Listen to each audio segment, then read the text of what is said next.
John Stamos, I want to start with John Stamos, our esteemed roast master. John, well, John has a reputation for being a bit of a swinger. Did you know instead of an umbilical cord, John was born with a bungee cord?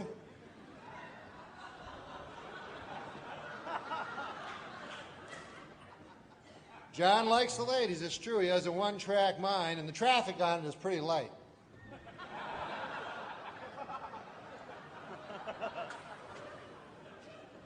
You know John Stamos, it only takes one drink to get him drunk, but he's not sure if it's the 9th or 10th or 11th.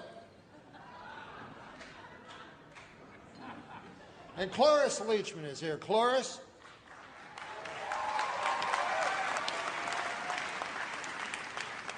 Cloris, if people say you're over the hill, don't believe them. Why, you'll never be over the hill, not in the car you drive.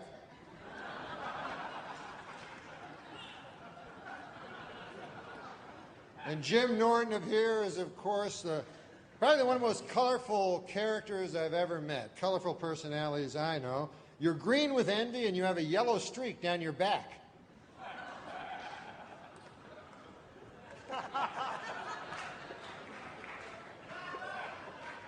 Greg Giraldo is here. Now, of course, people always say that Greg's a bit of a skinflint, a little tight with a dollar. But I find him to be a real carefree guy. Yep, he doesn't care as long as it's free. That's what kind of carefree guy he is. No, but Greg Giraldo, I'm just joking him. He has the grace of a swan, the wisdom of an owl, and the eye of an eagle. Ladies and gentlemen, this man is for the birds.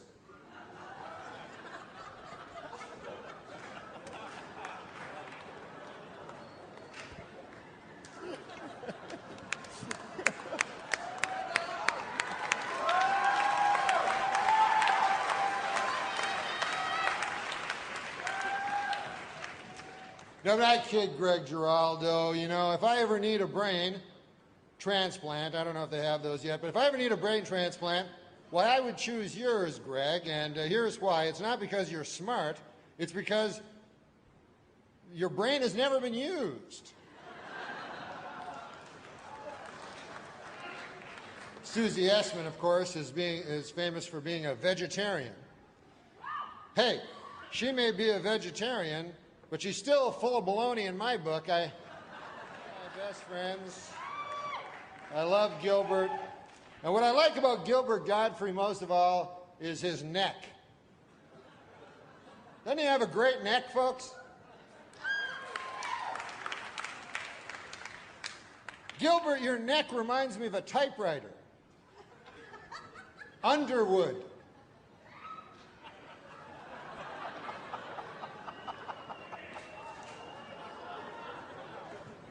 Oh, by the way, Gilbert, when you go to the men's room later, you'll see a sign that says, "Gentlemen, pay no heed, go right in."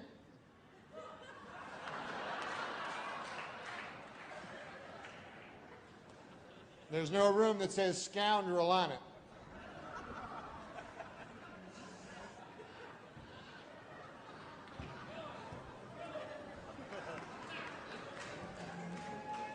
But now we come to Bob Saget, that's why we're all here. Bob?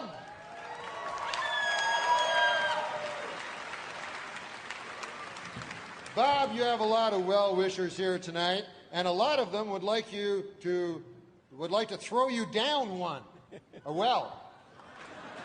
They want to murder you in a well. Seems a little harsh, but apparently they want to murder you in a well.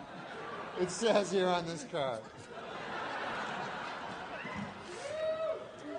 No, but Bob has a beautiful face, like a flower. Yeah, cauliflower.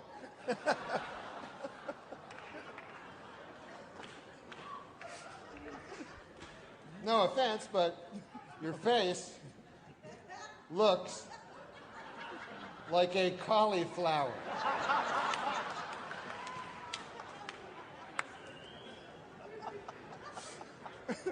As you can see, he has wavy hair. It's waving goodbye on account he's going bald.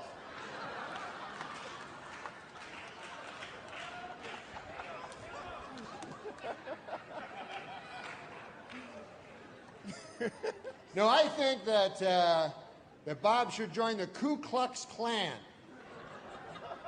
And that's not because he's racist. He's not racist. It's just that he'd look a lot better with a hood over his head on account of his face.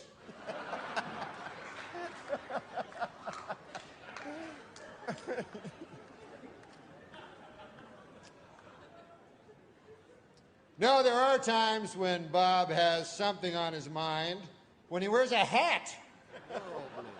He thinks the English Channel is a British TV station and not a body of water separating England and France.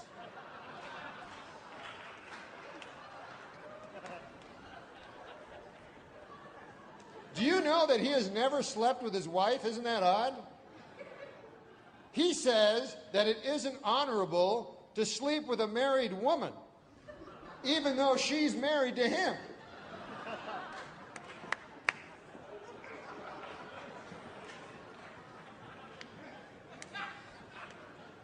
And Bob isn't the biggest sports fan. I don't think I'm telling any tales out of school. I took him to a ball game, and he came toting a double-barreled shotgun. You remember that? Yeah. I said, "What the H is that for?" Bob said, "I heard the Lions were playing the Tigers." You remember that? Yeah.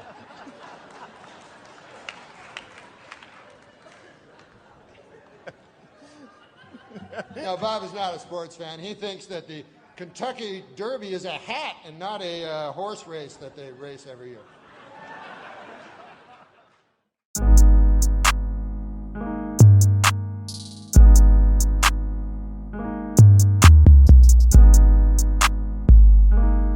What's up, y'all? It is your boy Smoke County J up in the building. You know what I'm talking about? The late great NORM MACDONALD, ladies and gentlemen. Y'all have been spamming me with this guy for so long, blowing up my comments with him and Patrice O'Neal. I done reacted to Patrice O'Neal. Now I'm about to move on to, I'm not moving on, but now I'm about to react to also NORM MACDONALD in this streak that I'm going with comedy. So yeah, bro, he's a well-respected guy. If you don't know who he is, he's a great guy in the comedy game. Apparently Dave Chappelle loves him, Bill Burr, you know, all the great people. And yeah, bro, so simple as that. Well respected. He died, I don't know of what, but we about to react to this video called Swedish German Joke with NORM MACDONALD. So like and subscribe, click on the notification bell, because your boy is here for a good time and a long time. And yeah, let's get this show started. All right, got the video. Let's go. He's good, man. That's a can-do, Norm. You came charging out like Yeah, because Peter, look at this audience, man. They don't care about that. Why? I like jokes. The Swedes are with you. They got flags. They got flags. Yeah, they got flags and they're scoring you. You've got 3 9s and an 8 so far. Wow. For your Where entrance. are you guys from, man? Yeah, that man That's Sweden? Yeah. God bless you, man. Everything's good about, you know, you're an Irishman. Me mother, she was orange. Me father, he was green. It was the biggest mix-up that you have ever seen. I'm Scottish. I'm a Scot. You're Irish. Yes. What are you? Swedish German. Swedish German. Are you really? Yeah, really. Why would I lie about that? It's not funny. It's very odd, 'cause It's a very strange lie. I put one over on those people. Yeah. Swedish German. I'll tell you why it's funny, man, because I was in Georgia, Atlanta, Georgia. Yeah. I met a good old boy down there, and he said, he said, you know Andy Richter? Yeah. Yeah, he did. Yeah. You met a guy in Georgia and he said, you know Andy Richter? Oh, yeah, you guys do well there. Oh. And he said, I said, yeah. He said, have you ever heard of Andy Richter joke? I said, no. He said, well, most of it's based on him being Swedish German. And then he told me an Andy Richter joke. And really? But I didn't know he was Swedish German. I thought it was all nonsense. Yeah, well, now this lines up perfectly. Let me ask you something, because it sort of relates to the first... Wait, don't you want to hear the joke? Yeah, like, what's the joke? No. Oh, you're down to 6. You're down to 6. All right, this joke will get you back Yeah, up. you can get him back. Let's hear the joke. Well, the fellow says, he says, man, he says, you ever hear the time about the old prospector? That's how he talks, you know? Yeah. He says, man, there was an old prospector, and he was prospecting for gold, and he was having a hell of a time getting any gold. It was an empty stake, I believe. And he said he'd come into town one day. He'd been in the mine for a good 8 months. He said, by God, he said, I'm only flesh and blood. Sure. Yeah. And I need a woman, you know. And so he goes into town. He goes up to the bartender. He says, bartender, he says, man, I've been in that mine for a hell of a long time, and I'm only flesh and blood. I need a woman. Well, the bartender says, hell, there ain't no women in this town. If you want to do any of that business, all we got is Andy Richter, the Swedish German.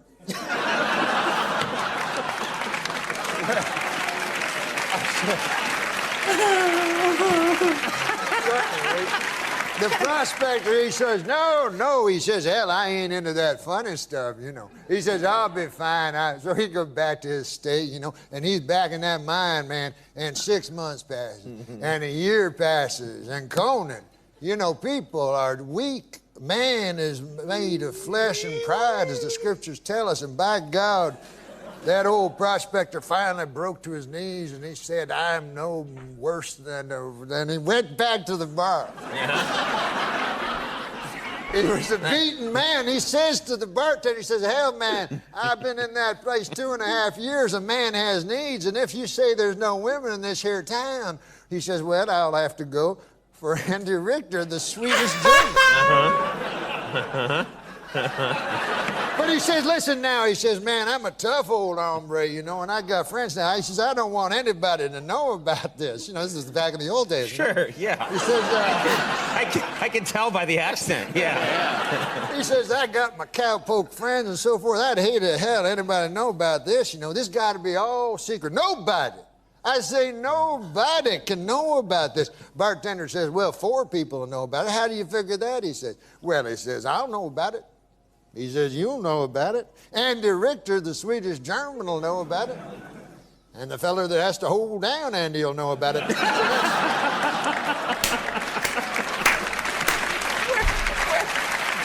Why? Why? Because Andy Richter, the Swedish German, he don't go for that funny He business. don't go for that shit. Well, at least you left me my dignity. Yeah. I like the way that story ended. Yeah, That was a nice... You weren't gay. Right. Yeah. No, but that's not beside the point. You were raped. No, it's more.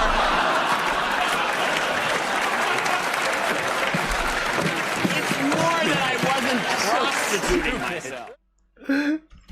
Bro, he can't say that no more, bro. That's something you cannot say no more, bro. Oh my gosh, you can't say shit like that no more.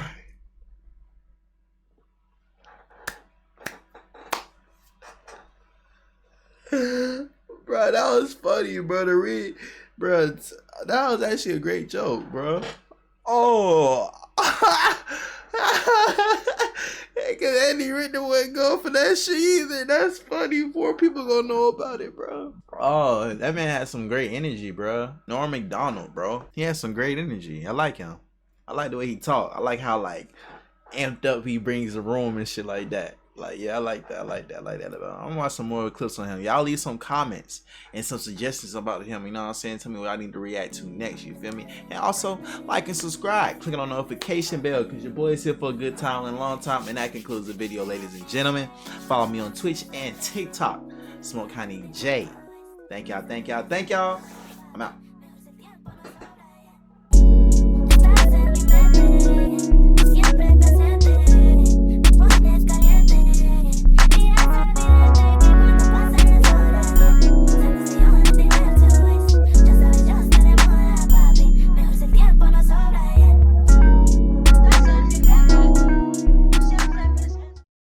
Hi friends, it's Maddie here, back at it again with another reaction video, and today we're going to be watching Norm MacDonald's best joke, the Dirty Johnny joke. I'm excited because I love Norm, you guys know that. He's probably my favorite comedian. This is a special request from Vigar, so let's get into it.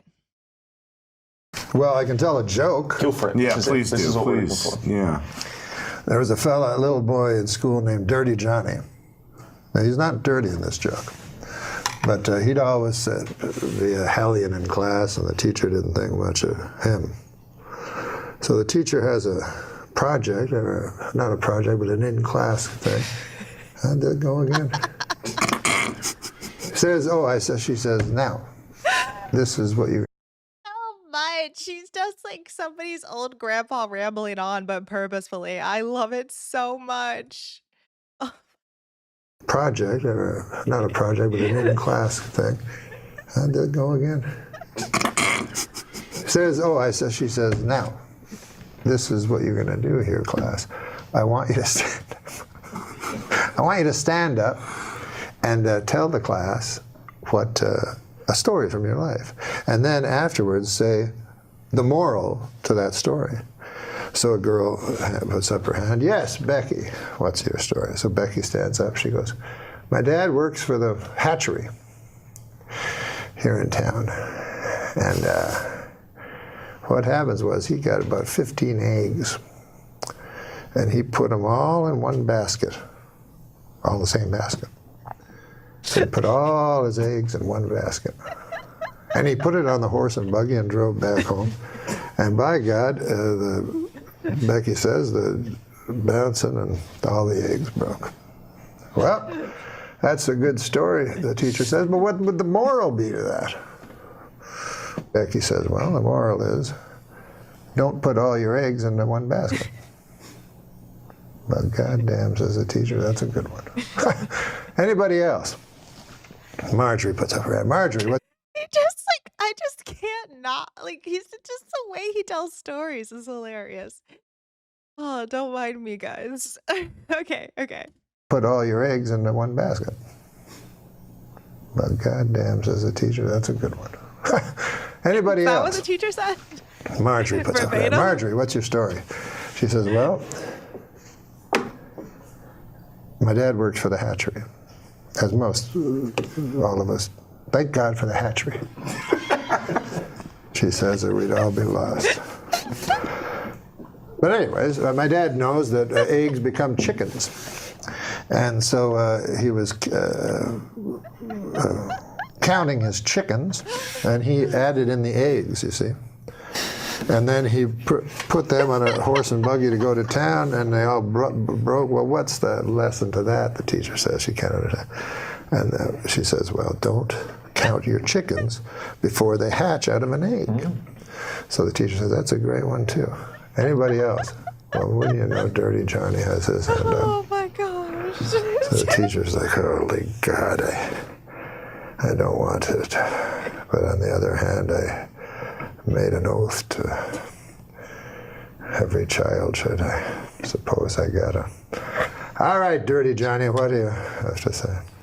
The teacher is calling him Dirty Johnny. Love that. Verbatim. Made an oath to every child, should I suppose I gotta. All right, Dirty Johnny, what do you have to say? Johnny stands up. Stories about my Uncle Terry. He never worked at the hatchery on account he was in Vietnam, and he got disability. He don't even like people who work at the hatchery. But the story happened far from these shores, in a little town called Da Nang. Terry was not well liked. His whole troop left him, abandoned. And he woke up in the weeds, and all they left him with was 3 bottles of Jack Daniels, some weapons. Terry stood up and downed 1 bottle right away. Said, if I'm going out, I have to pause it, guys, because, oh my. I need to, like, compose myself, but he's just so funny, just how he delivers everything.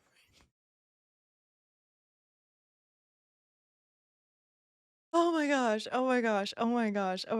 Okay. I'm gonna try not to laugh, like, hysterically so I can actually, like, understand what's going on. Okay. with was 3 bottles of Jack Daniels, some weapons. Terry stood up and downed 1 bottle right away. said, if I'm going out, I'm going out. And he took his Balishnikov and a couple of Glocks and his 2 bottles, and away he went. He found a town, and he didn't know if it was Charlie or if it was one he was sent to protect. But all he knew was he had hate in his gut. So he started firing. And he fired the Kalashnikov with an arcing kind of, like a farmer would with hay, with a scythe. And sure enough, the men fell like hay before him. And then the women, and by God, I'm ashamed to say it, but then the children.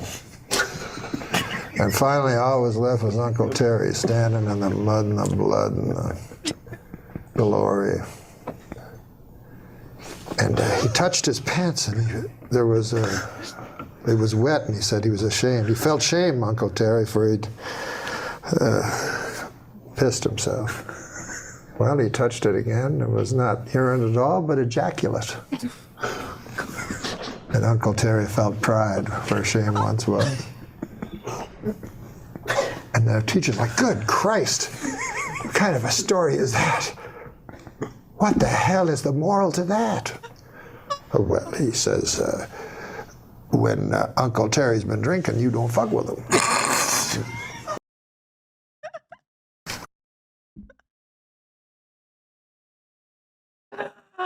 Oh my gosh. Oh my gosh. My chest hurts. My face hurts. He's ridiculous. Oh my gosh. Ridiculous. Ridiculous. He could not be stopped.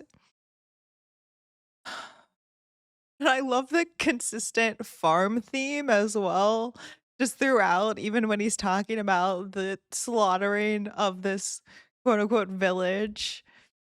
Yes, like a farmer. Seen so stupid. Oh my gosh. So ridiculously ridiculous. Just his Norm, he's the best. You guys might fight me.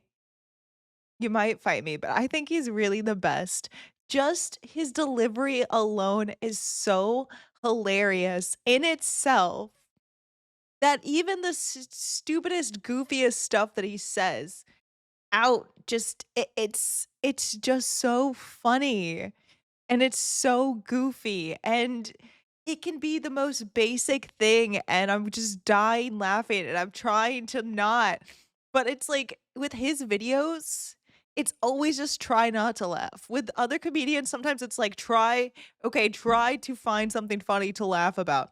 But with him, it's like I'm trying not to laugh consistently, and it doesn't work because he's so ridiculous. Anyways, guys, rest in peace. I'm glad that these videos are here for me to watch because I eat them up. Oh my gosh. Don't put all your eggs in one basket. Don't count your chickens before they hatch. Don't mess with Uncle Jeff when he's been drinking. This is so stupid.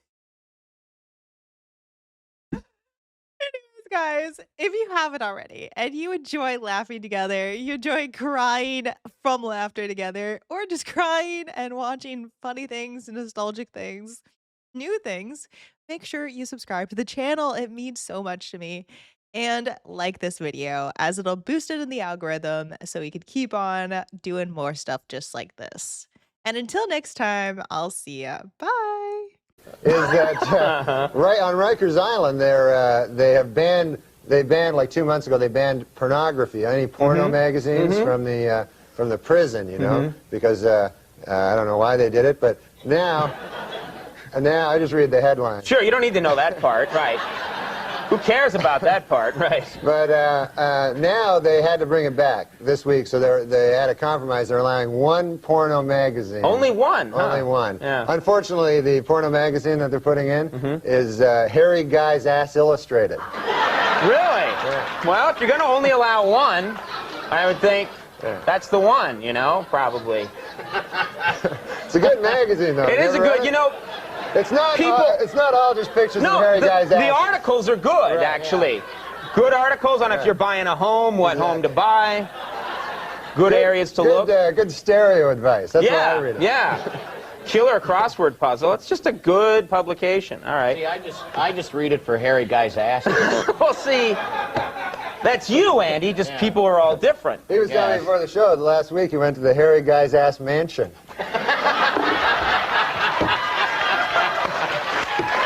was great. Why didn't you? Andy has all the fun. He gets to all the big celebrity parties. Right. Him and Jimmy Kahn.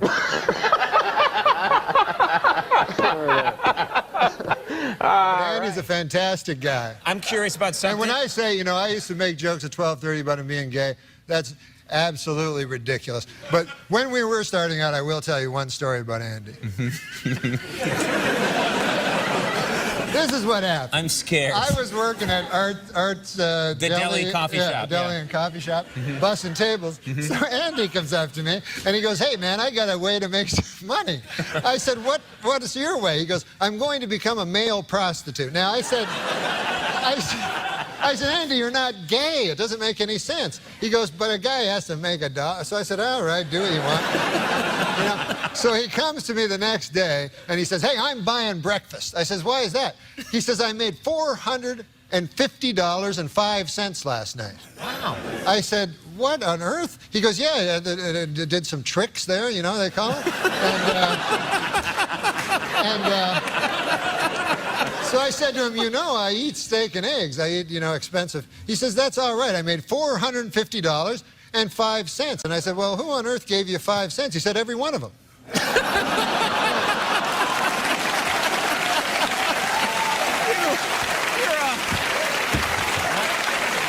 Good God, you're a horse's ass. I was concerned. That's simple arithmetic. That's 9,001 dudes.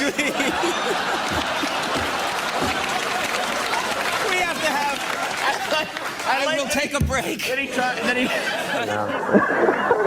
don't care anymore. I do like that he picked Kemp. I like Kemp. Oh, yeah? He had a strange thing. Did you hear that quote he said? He said he's closer to minorities than the other candidates because he says he showered with a lot of black guys. Did you hear that? What? He says because he used to be on the Buffalo Bills. That's right, he was a football player. Is that true? He said that? Yeah, he said that the other day. He said he has a closer feel for the minorities because he's showered with so many black guys. Mm-hmm. But, you know, I don't know if that's how you want to pick your presidents, right? Showered with a lot of black guys? I don't know. I mean... You're picking Dole because he can do an impression. Yeah, you right. know, your reasons aren't much better. If I was going to pick a guy just because he showered with a lot of black guys, I'd pick Andy or something like that, you know? You know? People don't have to know that. No, he used to play ball. He used to play college ball. Sure, he was, yeah. In every branch of the armed forces. Start with my jokes. I just want to say, like, I said a thing on last show about Andy enjoying gay porn. Right, I remember you saying that. And I thought later that was just a stupid thing to do.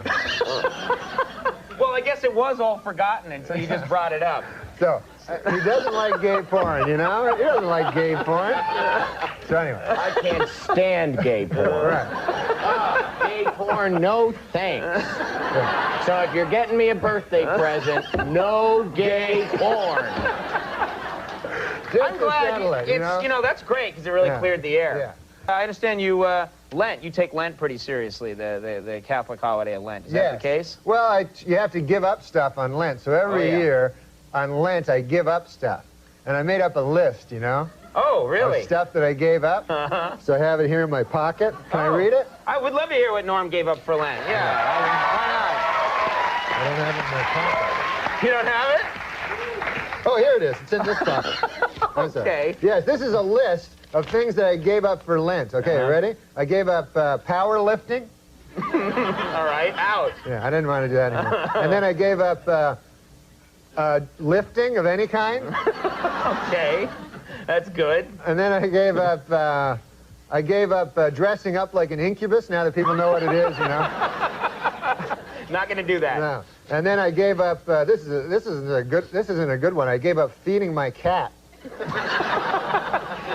You got to break that habit. Yeah, that's no good. Lent's a good time to do that. So that's. Oh, and then I gave up spending thousands of dollars trying to methodically seduce Andy's wife. No more of that, huh?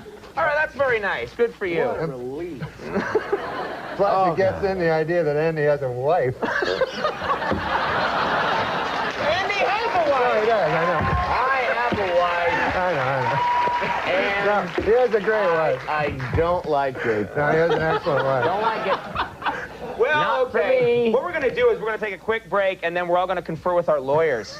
And then we're going to come back, and we'll have more with Norm MacDonald in just a second. We'll see.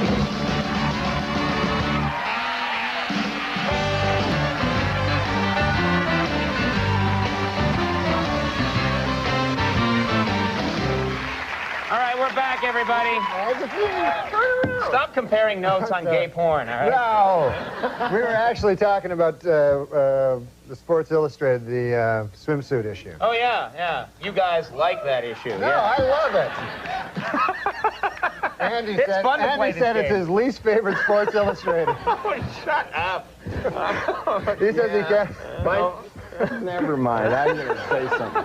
Andy, you don't, it's like quicksand. If you struggle, I it gets know, worse. I know. You I'm just got to just sit gonna very still, and it'll go away. The hero? Norman Fell from Three's Company. That's your hero? Yeah.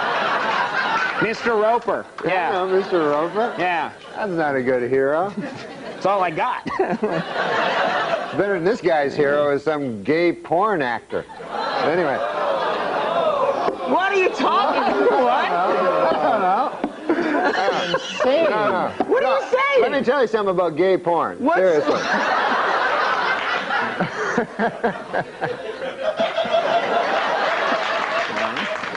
It's fine. That was a long one. Okay. No, I'll tell you something about gay porn. Seriously. Okay. That doesn't mean a guy's gay. I'm not saying that. Because a guy watches gay porn all the time. Cut to a single. Just of Norm, really? Gay porn. I enjoy gay porn. I'm not gay. Gay porn is a genre that just cuts across all demographics. You know? Young people, old people, straight people, the gay people enjoy it. Everybody likes gay porn. But this guy really likes it. No, I don't know. I thought I heard patriotic music playing behind that speech. No, that's not what I meant to say. I meant to talk about Bob Dole. This guy's my hero. Ruined my reputation, you know. I'll tell you Just in something. passing. This guy is not gay. If anybody's not gay, it's this guy. Oh, I'm so... Seriously. I am so totally straight. Oh, yeah. No, you are. I love the ladies. No, he does. No, he likes girls. He likes Does girls. this happen every time you try and talk about Bob Dole? You start talking about gay porn. I don't know what that was. But listen, the Bob Dole, I love this guy. He's my hero. He's always been my hero for like the last 18 years since I was very young. And I always liked Bob Dole. And so it was an honor to... Now it sounds weird because I was talking about gay porn. But I'm questioning your ability to continue. Because it's hot. I was talking to Andy before the show, and apparently I made a mistake one time in the show where I intimated that maybe Andy was into gay porno. You remember that? I didn't, but now I do, yeah. Which he is not into, and I never meant to intimate that he was gay in any way. Right. Just that he had an obsession with watching gay porno. Okay. There is a difference. Everybody loves gay porno. Right. Yeah. What's not to like? So anyway, I said, I'm sorry. He said, I said, I'm sorry about that. Right. And I said I would never mention again his alleged obsession with gay porno. Right. And I won't. But anyway. We're going to run that on a loop. Play it over and over again. Well, he's got a wife. Yeah, I know. What are you talking about? I know that. Have you ever met her? Yes. Okay, good. What are you talking about? She does exist. She does exist. Yeah. That's what I'm trying to tell the people. I don't want them to think that Andy's into gay. And there's nothing wrong with being gay. unless you're not gay, and then there's something horribly wrong with it.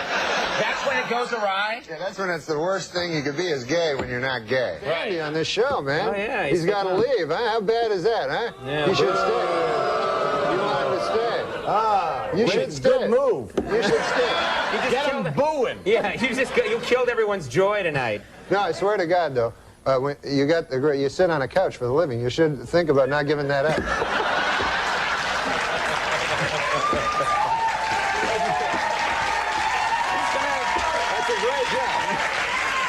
That's a great job. You sit on a couch, Yeah. and you sit on a chair. It got to be too much, though. I'm looking to lay down.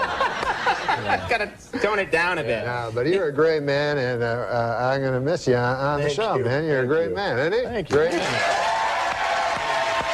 he'll change his mind. Maybe. I keep asking him. Yeah. He's like, nope. Maybe if the internet, they start, like, writing Save Andy, you know what I mean? It's not save him, because It's not he's save him, it's his leaving. choice, yeah. Scott, you're Irish. Yes. What are you? Swedish German. Swedish German. Are you really? Yeah, really.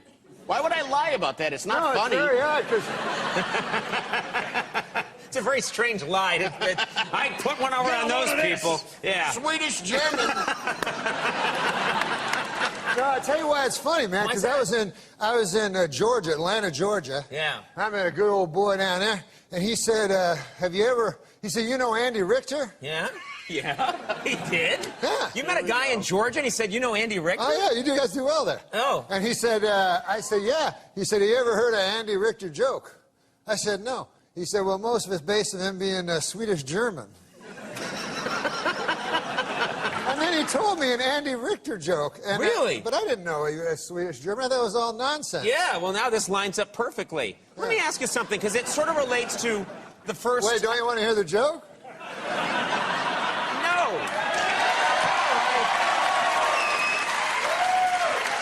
Oh, you're down to 6. You're down to 6. All right, this joke will get you back Yeah, up. you can get him back. Let's Okay. hear the joke. Well, the fellow says, he says, man, he says, you ever hear the time about the old prospector? That's how he tells you. Yeah. He says, man, there was an old prospector, and he was prospecting for gold, and he was having a hell of a time getting any gold. It was an empty stake, I believe. And he said he'd come into town one day. He'd been in the mine for a good 8 months. He said, by God, he said, I'm only flesh and blood. Sure. Yeah. And I need a woman, you know. And so he goes into town. He goes up to the bartender. He says, bartender, he says, man, I've been in that mine for a hell of a long time, and I'm only flesh and blood. I need a woman. Well, the bartender says, hell, there ain't no women in this town. If you want to do any of that business, all we got is Andy Richter, the Swedish German.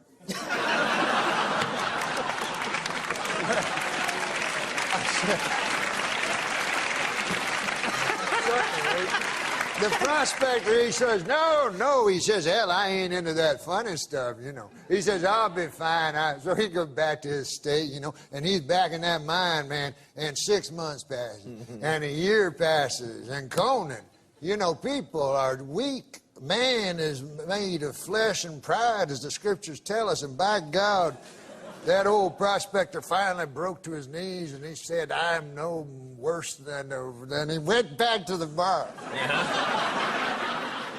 He was a beaten man. He says to the bartender, he says, hell, man, I've been in that place 2.5 years. A man has needs, and if you say there's no women in this here town, he says, well, I'll have to go for Andy Richter, the Swedish German.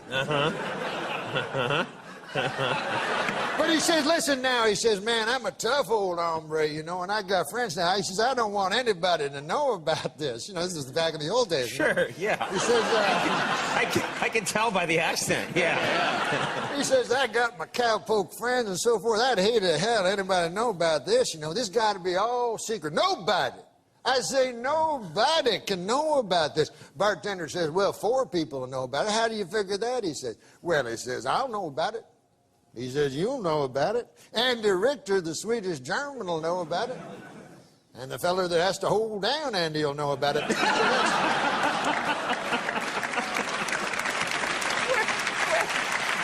Why? Why? Because Andy Richter, the Swedish German, he don't go for that funny business neither.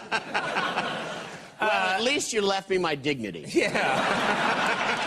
I like the way that story ended. Yeah, That was a nice... you weren't gay. Right. No, but that's not beside the point. You were raped.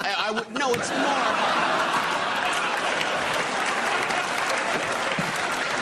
It's more that I wasn't prostituting myself. That's what I was getting. You're such a horrible man. We're on basic cable, but it's still valuable airtime.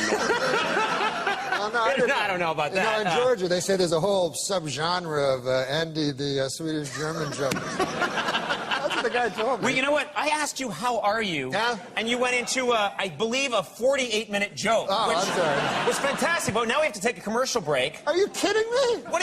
Yes! I'm about to grow my beard back if I don't... Bob Dylan has been released from the hospital. It's not that he's better, it's just that his voice was irritating the doctors.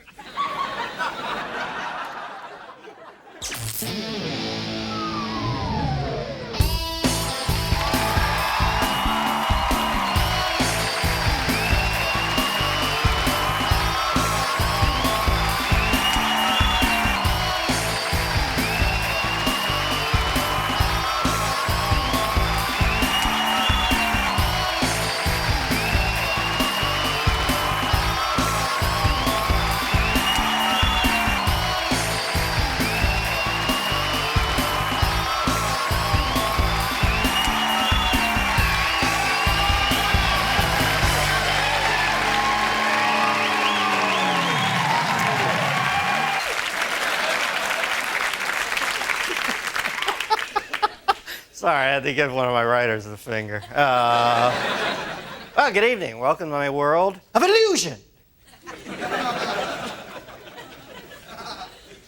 Let's see what's new in the world this week. President Clinton delivered the commencement speech at West Point last weekend. Even though he never served in the military, the president was welcomed by the cadets because of his expertise in other areas crucial to military service, like sexual harassment. And a lawyer for Paula Jones says he may bring up President Clinton's sexual history if it helps her lawsuit against him, and might even call on Hillary Clinton to testify. Hillary? Why would they have to go that far back into his sexual history? Meanwhile, Robert Bennett, President Clinton's attorney, said this week that his client will never, ever say he's sorry to Paula Jones. Bennett said Bill Clinton has a huge schlong. There's absolutely nothing to apologize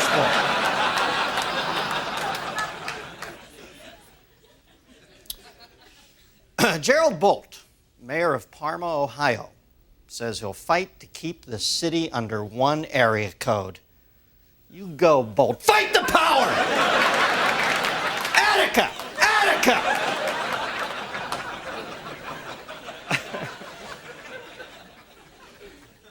Fargo, North Dakota's Catholic Diocese has obtained a record 12 priests this year, ordained a record 12 priests, 5 more priests than the Diocese of Los Angeles.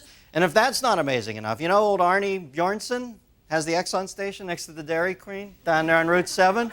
It's Cowhead twins. Sorry, somehow I got on the mailing list for the Fargo Penny Saver.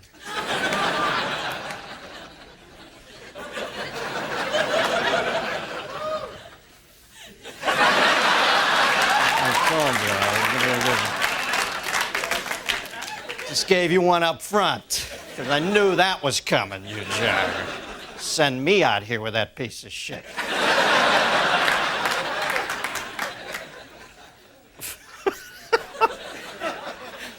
All right, people who ate salad at the Waffle House restaurant in Tulsa or Catoosa, Oklahoma, between May 20th and May 21st are being urged to get a hepatitis A shot. Now, let me clarify, Oklahomans. If you had the Waffle House Niçoise salad, you should be okay. But if you got the salad of warm duck and shiitake mushrooms with the truffle oil, well, you may want to board up your ass for the season, okay?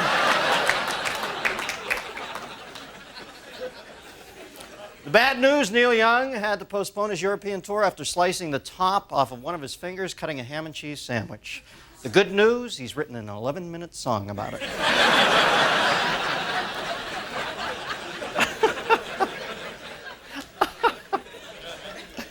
I've seen the bread knife firm. Where is done.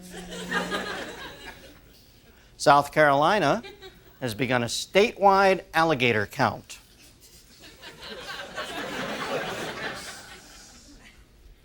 $1,191. I don't know, my family drove past a car wreck with Indians once, and I've had this amazing gator power ever since. Oh, wait. One just died in Florida.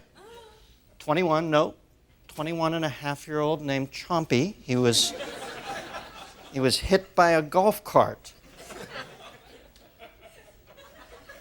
He will be missed.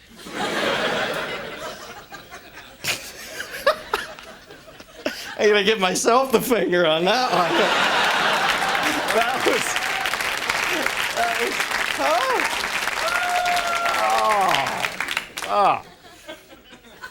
I so misread this audience. You're crocodile people. You're obviously croc people. Donovan Bailey won the 150-meter match race against Michael Johnson earlier this week with a time of 15 seconds to claim the title of the world's fastest man, a claim being disputed by my wife.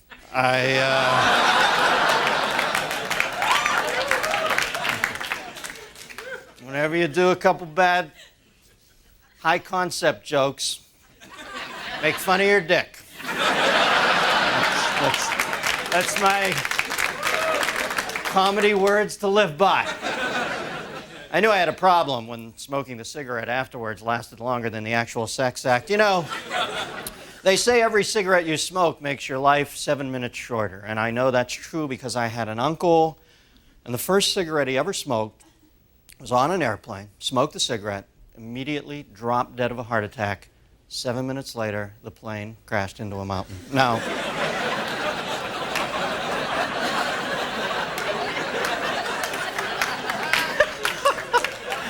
I don't want to get off on a rant here, but America's attitude about smoking has become more hostile than a militia member at a tax audit.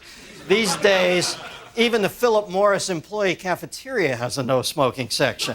If you walked into a restaurant and loudly demanded that they serve you a char-broiled live puppy, you'd probably cause less of an outcry than you would by simply sitting down and lighting up a smoke. When I say smoke, I'm talking mostly about cigarettes, although I guess with the increasing popularity of cigars, we have to include them in tonight's discussion. For years, cigars concerned only half of the population, but their usage is growing more prevalent with the fairer sex. For women, smoking cigars is like going to Chippendales. You're basically saying, look, guys, we can be just as big a bunch of assholes as you can. And you know, I hate to burst your bubbles, ladies, but you can't.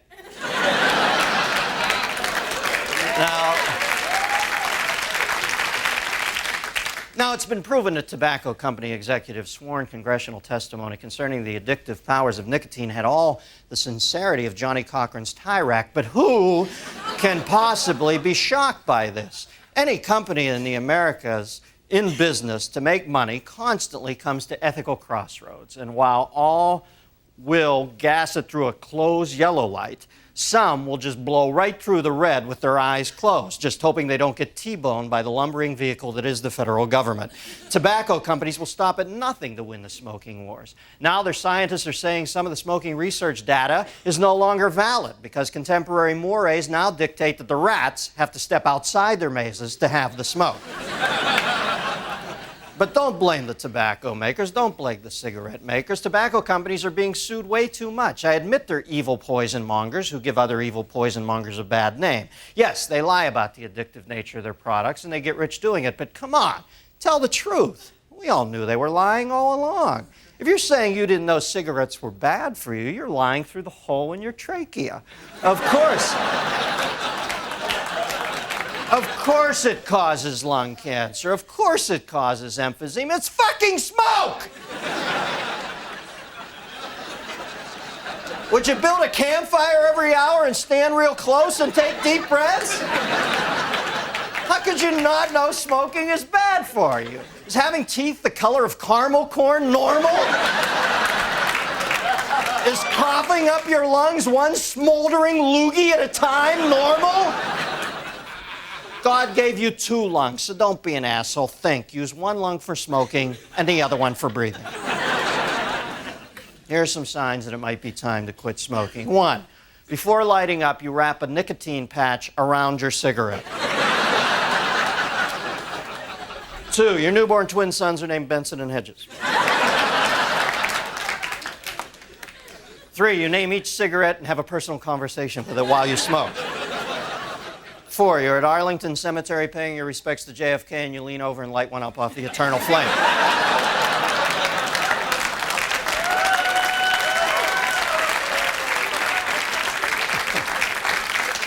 And number 5, you shit pure tar.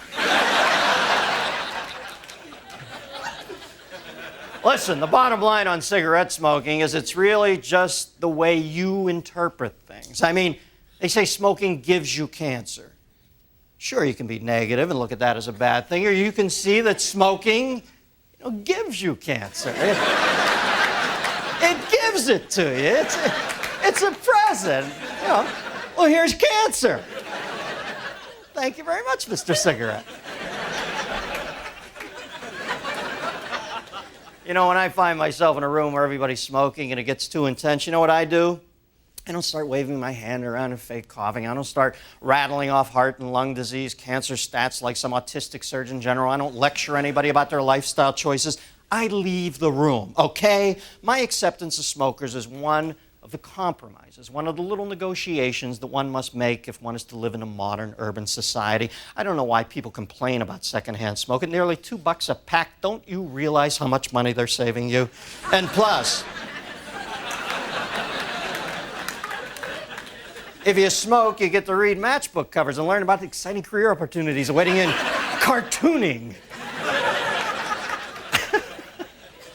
And hey, to all you militant anti-smokers who I see every day screaming at strangers for lighting up, if you were that concerned about your lungs, what in the fuck are you doing in L.A., okay? Of course, that's just my opinion. I could be wrong.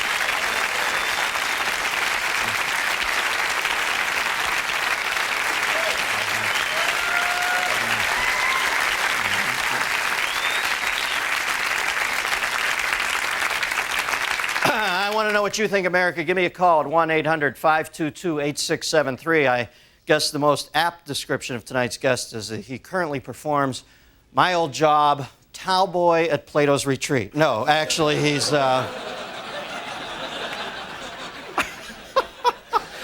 anchors the Weekend Update on Saturday Night Live, and he has recently quit the nasty habit of smoking. Norm MacDonald. Norm!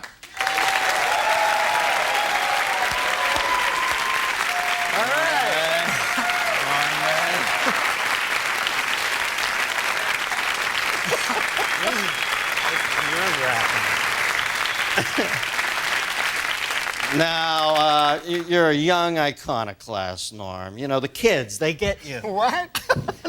I was going to wear a suit, and I don't need to. I like this whole D.B. Cooper look for you, man. This is... Now, is he the guy that jumped out of the plane? No. He's married to Alice Cooper. Now, the thing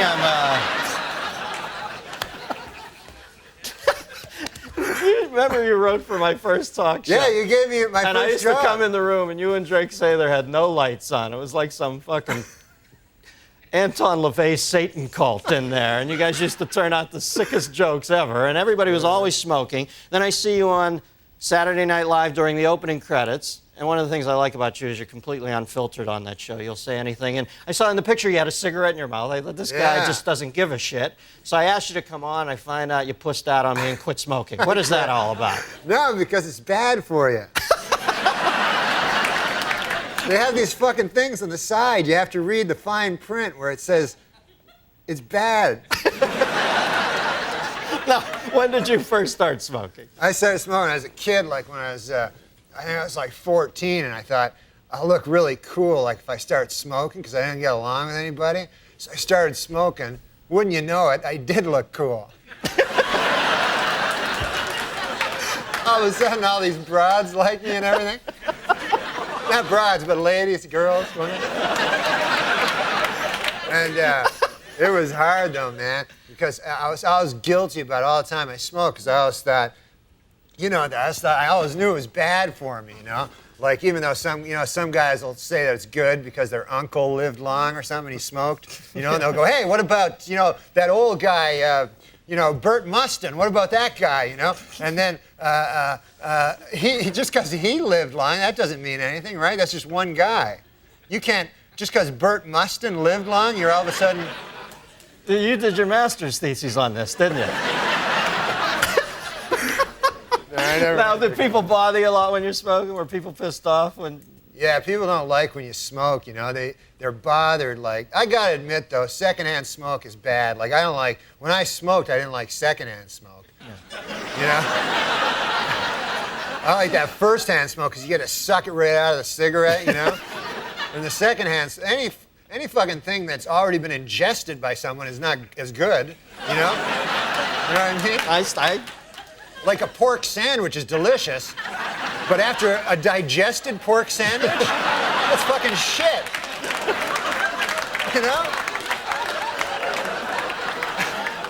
You can't fight that logic, Norman.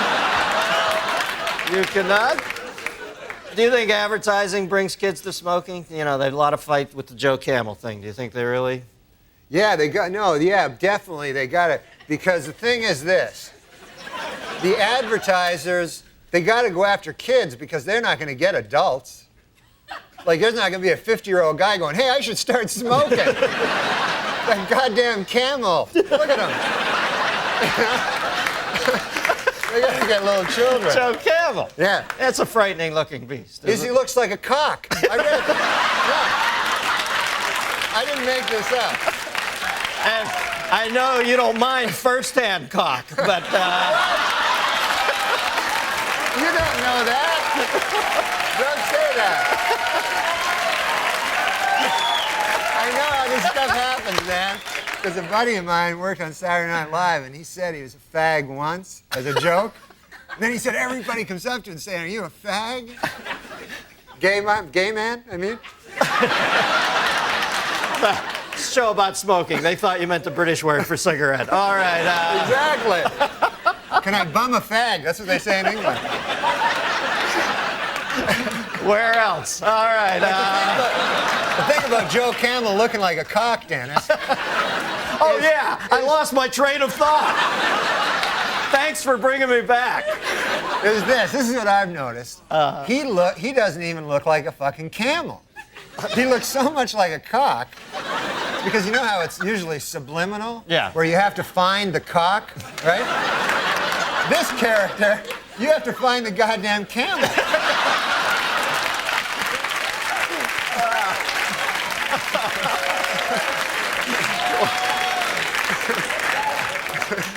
Yeah, believe me, when you only get 2 humps out of a cock, it's not worth smoking. All right, now, line 2, we got a phone call for you.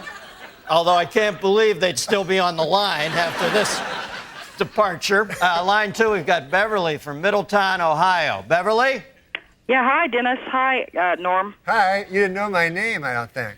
Yes, I did. I watched Saturday Night. Do you like it? Yeah. I liked it when Dennis was on it. Yeah, I did too. I watch Dennis every Friday. Get out of here. You're great at that, man. You're great at this. You know why? Because you don't give a shit about Dennis. You know what I mean? It's like the best thing you can do. Whenever I'd go on, they'd go, what's it like following Chevy? And I like Chevy. He makes me laugh. I mean, what the fuck do I think about Chevy? I'm trying to make a living here. Right, you know what I mean? Right. When I see you, I know you're thinking the same thing. Like, screw Dennis. I'm killing. Okay. Anyway, go ahead. What's your question? Okay, since nicotine is such an addictive drug, do you think someday you'll have to have a prescription to buy a pack of cigarettes? Well, you know, they always bring up the Constitution and talk about how we should still have the right to a militia and all that. But let's face facts, this country was built on tobacco growers. So, you know, if you're going to start changing, if you're not going to change one thing because it comes from way back then, you can't change this either. There are farmers out there who make a living. Tobacco is one of the crops that got this country going. So, no, I don't think they'll ever make it illegal. Yeah, no, they shouldn't make it illegal. I know. I think Norm's backing me up on that. What motivated you to quit? Well, I guess I read this thing about how it was like a phallic symbol, and my doctor went in. He said, you probably have an oral fixation, which you know what that means. Let's not kid ourselves, right? So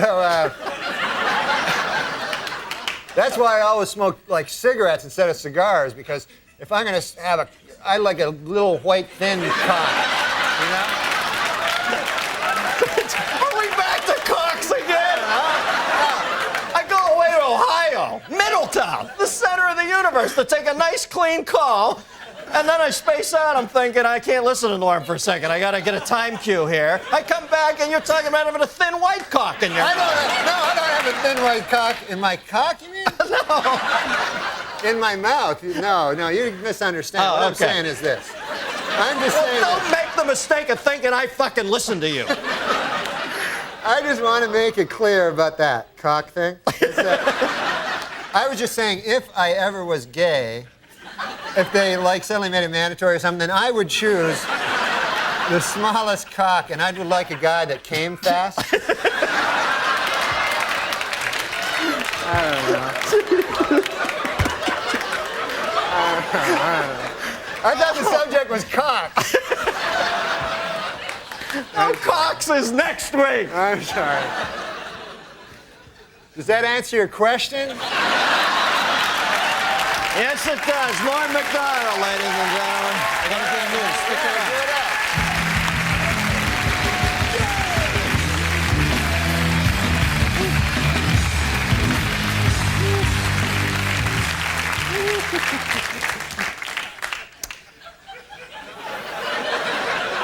I thought I was beyond blushing. All right, let's go. Mr. President, it's me, Janet Reno. Why are you staring at me like that? Sir, snap out of it. Sir.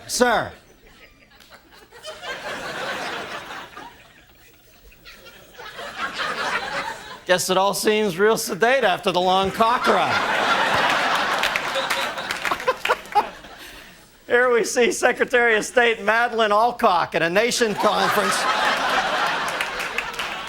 holding one in until the next noisy applause break.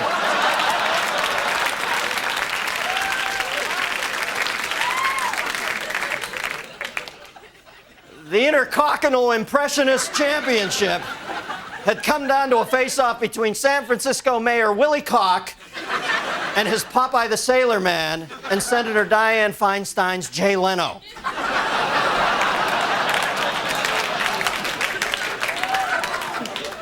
Gotta fly, won't let it go, got it right here.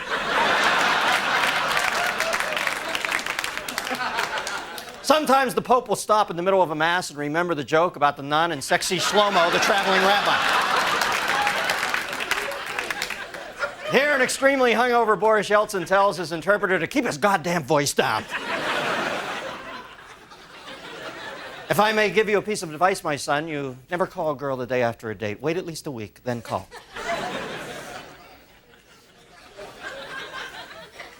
Mukhtar, the human battering ram, wanted to retire.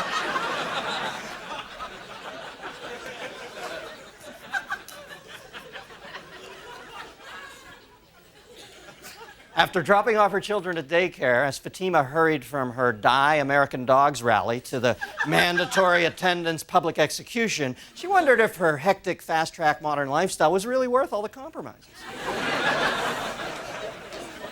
This next painting I call Fuck You, Ike Turner, Part 70.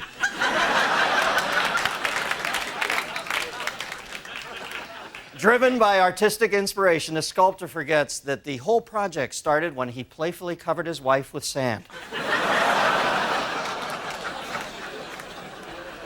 And this is all that would be left of a typical Englishman after a nuclear explosion.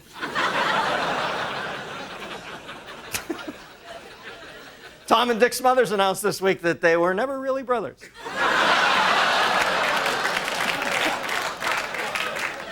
Snort it, smoke it, shoot it, eat it. I guess the answer's 4. Any other questions?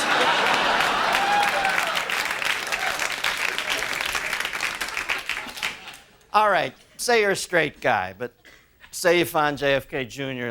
Really dreamy and you wanted to have sex with him. That wouldn't make you gay, would it? I mean, come on, look at him.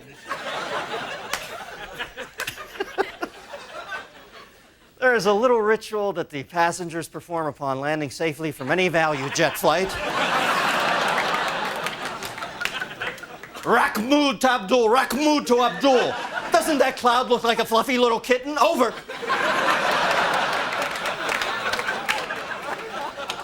Unfortunately, without a thumb, it was impossible for motorists to know that Mel was hitchhiking.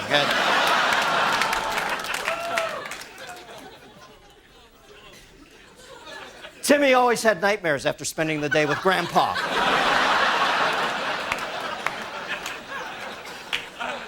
Hello, lady.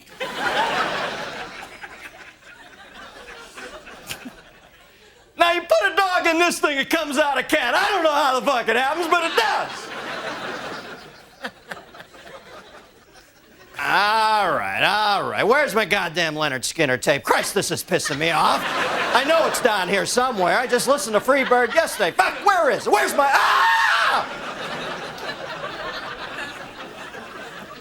Here we see Shivani Kadakia, one of the 244 competitors in the 70th Annual National Spelling Bee. Shivani made it all the way to the semifinals, only to lose after being unable to spell her own name. Fireplace all clean now, Miss Gifford.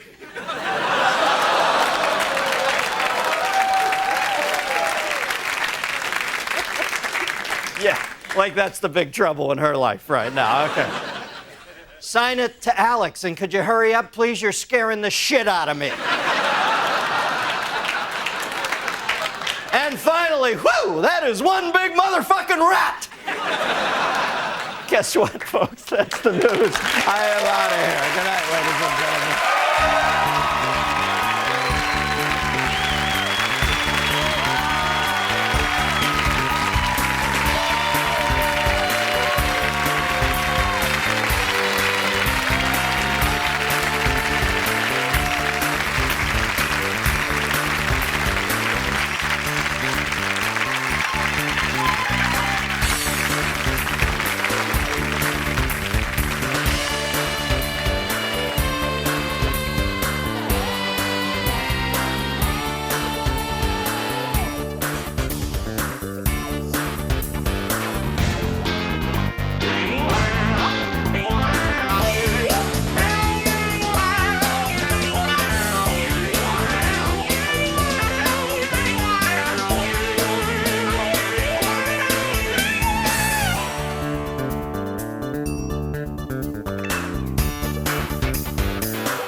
Yo, what up? All right, we got another one from Norm MacDonald. Norm MacDonald. What do we got? This is San Francisco. Okay. Norm's time in San Fran. Yep. Yeah, man. Heard a lot of stories from San Fran. We have. Dave Chappelle's told us a couple from San Fran. Well, let's hear Norm's. Literal destiny he has a date with. But anyways. OJ? What? Well, I've changed my mind on OJ. Rest in peace. Truly. Shit. Oh, man, yeah. Norm. One of a kind. Definitely. Crazy perspective. You know what I mean? Oh, man. Yeah, this nigga went in on OJ for so long. Right. It's weird to hear him say, you know, I guess he said he kind of feels sorry for him that he got, but I don't think he feels sorry. Right. I think he was just responding to the heckler, you know what I mean? In a way. You know what I mean? But definitely, seeing him actually talk about it during stand-up, besides, you know what I'm saying, his daily news, or what was that? The Weekend Update. Yeah, the Weekend Update.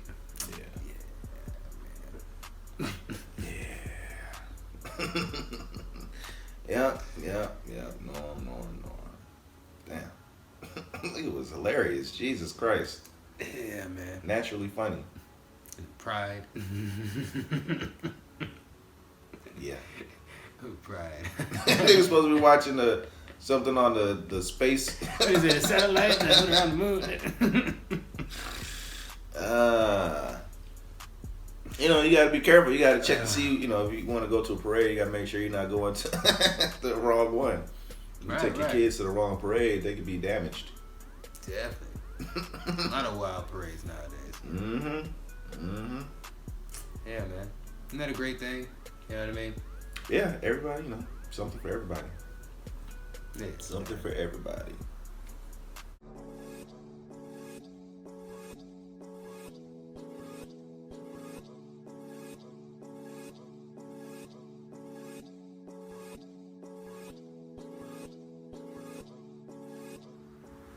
Yo, what up? Alright, so, we got part 2 of Norm MacDonald shitting on O.J. Simpson. Okay. Norm taking a dump on O.J. Taking a massive shit on O.J. Simpson. Jesus. All right, you ready? Thanks, I'm Norm MacDonald, and now the fake news. Well, it is finally official. Murder is legal in the state of California.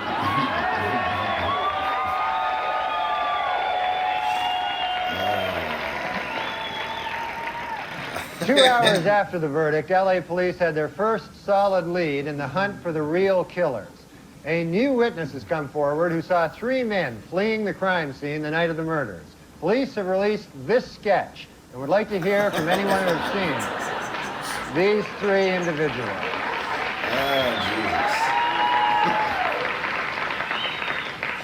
On Tuesday at 1:15, the moment the Simpson verdict was delivered, Court TV scored its highest ratings ever. An hour later, the channel went out of business. Well, that covers the main developments in the O.J. Simpson case this week, and after all, other important things are going on in the world. Now more O.J. Simpson. When Simpson trial juror Gina Rodborough returned home this week, her little girls were delighted to have her back. And no wonder, she lets him get away with murder. Jesus. This must have been after the trial. Our top story tonight. Following his shocking acquittal 2 weeks ago, O.J. Simpson vowed never to rest until the real killers of Nicole Brown Simpson are brought to justice. And the manhunt continues.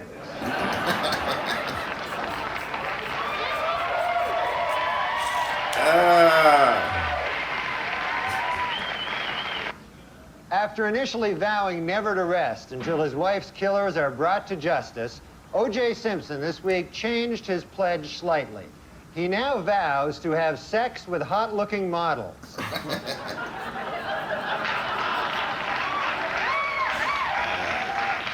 Meanwhile, this week, O.J. took girlfriend Paula Barbieri to see the erotic murder mystery Jade. Other moviegoers took the couple's presence in stride, though they did become uncomfortable when O.J. repeatedly shouted out, "You call that a stabbing?"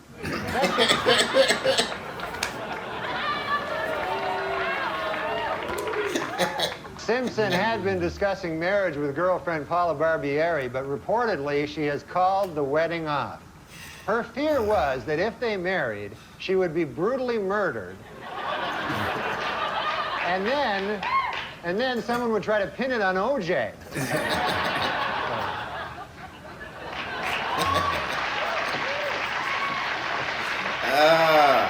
The L.A. District Attorney's Office has given Marsha Clark and Christopher Darden bonuses of over $10,000 for, quote, lengthy hard time duty, unquote, in the O.J. Simpson case. A spokesman for the DA said that the prosecutor's bonuses would have been even higher, except for the fact that they let a killer go free.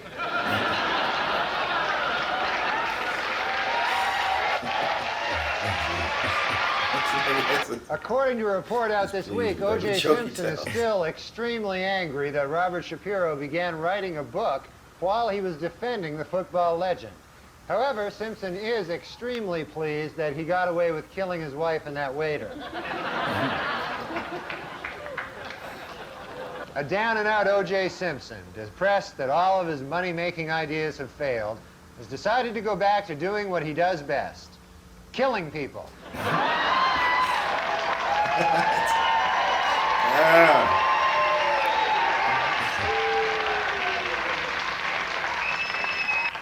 In a surprise move, O.J. Simpson has offered to give an interview to CNN with, quote, absolutely no ground rules. But interviewers Greta Van Susteren and Roger Cossack have asked for one. Don't kill us.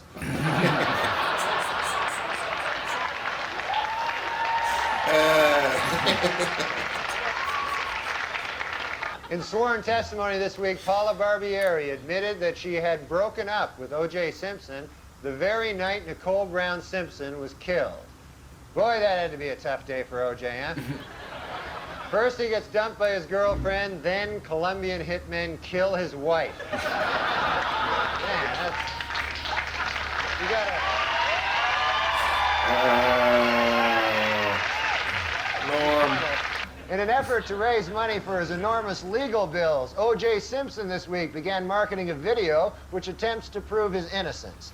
Should the tape not sell, Simpson has a backup idea, his very own video of the actual murders themselves.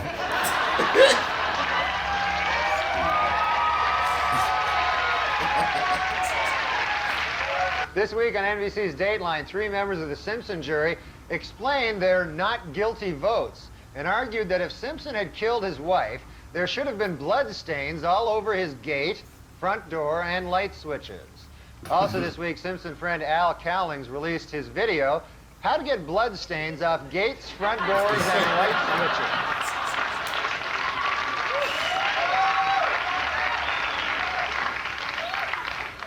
Switches. In his civil court deposition this week, O.J. Simpson denied under oath that he ever punched, kicked, or slapped his ex-wife Nicole. Oh, great. As if O.J. isn't busy enough tracking down the real killers, now he's got to track down the real wife beater, too. This guy is crazy. And in Brentwood, O.J. himself was spotted manning a lemonade stand with his daughter, Sydney. Asked by reporters why sales were so poor, O.J. replied, beats me, and then he went back to cutting lemons with a giant knife.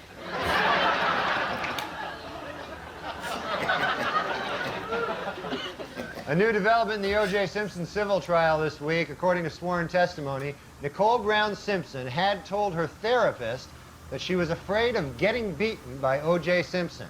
Asked why he didn't report this earlier, the therapist said, I was afraid of getting beaten by O.J. Simpson.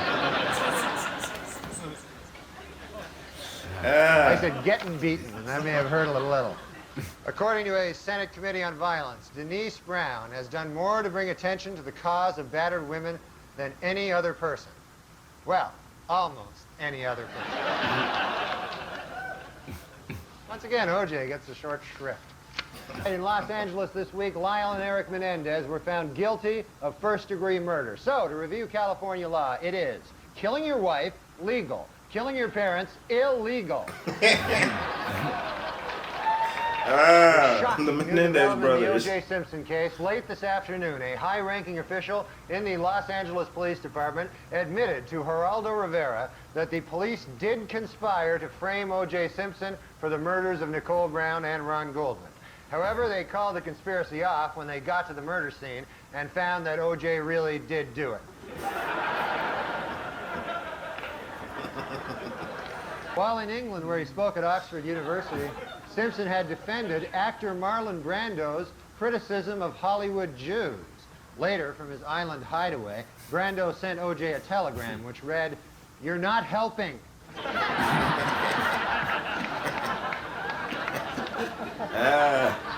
Marlon Brando. Arriving back in the U.S. after his week in London, O.J. Simpson was asked by a reporter why he hadn't spent Mother's Day with his children.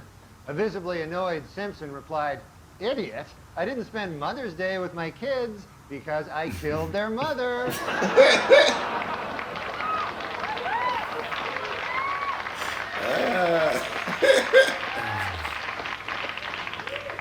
Well, more O.J. Simpson news. On Friday, the Juice officially endorsed Bill Clinton for president, adding, quote, "I'd like to help him any way I can." To which the president replied, "Well, there is one thing."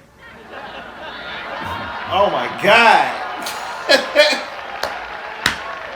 Ah!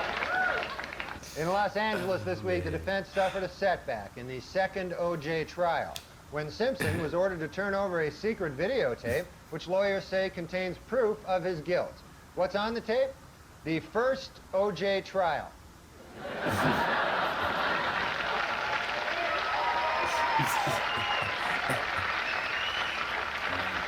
Finally this week, lawyers in the new O.J. Simpson trial actually found a prospective juror who claims to know nothing about O.J. Simpson, the murders, or the first trial, and who told the court, quote, "I don't even know when it started or ended."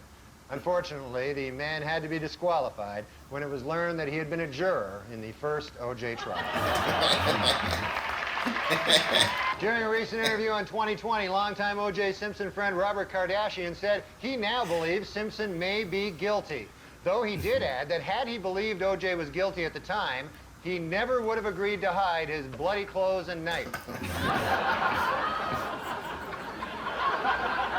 At his civil trial in Los Angeles this week, O.J. Simpson attorneys began their case with an attack on Nicole Brown Simpson's character. Outraged Brown family lawyers responded, quote, "Nicole is a victim. No matter what she did, she certainly did not cut her own throat." To which Simpson's attorneys replied, "On the contrary, that is precisely what we intend to prove." At the Simpson civil trial this week, O.J. and Fred Goldman got into an explosive shouting match. Mr. Goldman bellowed at O.J., "Don't give me that damn look," while O.J. shouted back, "I wasn't even looking at you. You're just mad because I killed your son." Oh my God. Against the Jets, Buffalo Bills running back Thurman Thomas broke O.J. Simpson's career rushing record, and the week before, he surpassed Simpson in career touchdowns. Next up for Thomas, an attempt to kill 3 people at once. Jesus. O.J. Simpson was in a different courtroom this week, attempting to regain custody of his 2 children. In order to prove to the court how much he loves his kids, O.J. pointed out, quote, "Hey, they're still alive, aren't they?" Jesus.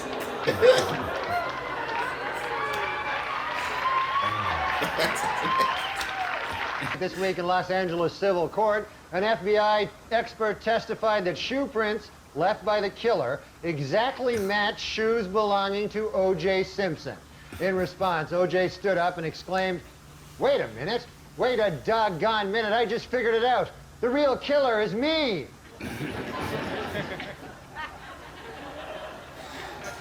According to researchers in Australia, koala bears have fingerprints so close to those of human beings that they could easily be mistaken by police at the scene of a crime.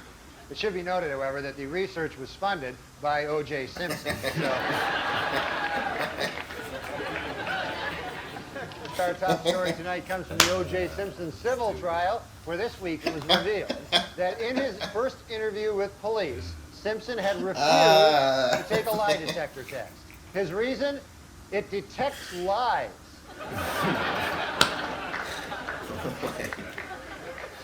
This week at the O.J. Simpson civil trial, the focus shifted from the defendant to the alleged character flaws of Nicole Brown Simpson. Attorney for O.J. hammered away at her lifestyle, citing sexual promiscuity, drug use, and the fact that she married a double murderer.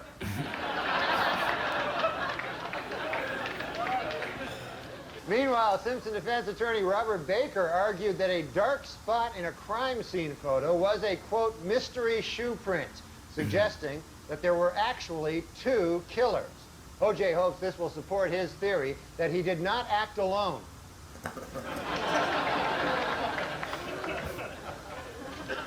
In dramatic testimony this week at a civil trial, O.J. Simpson said he didn't commit suicide only because, quote, my mother told me you don't go to heaven if you kill yourself. Oddly, his mother did say, quote, it's okay to kill other people.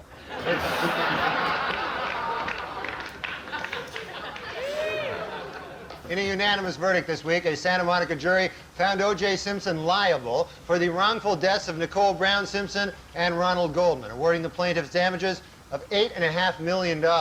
Reacting to the verdict, Simpson insisted that he has nowhere near that amount of money and that his only remaining asset is 30 pairs of Brunei Mali shoes.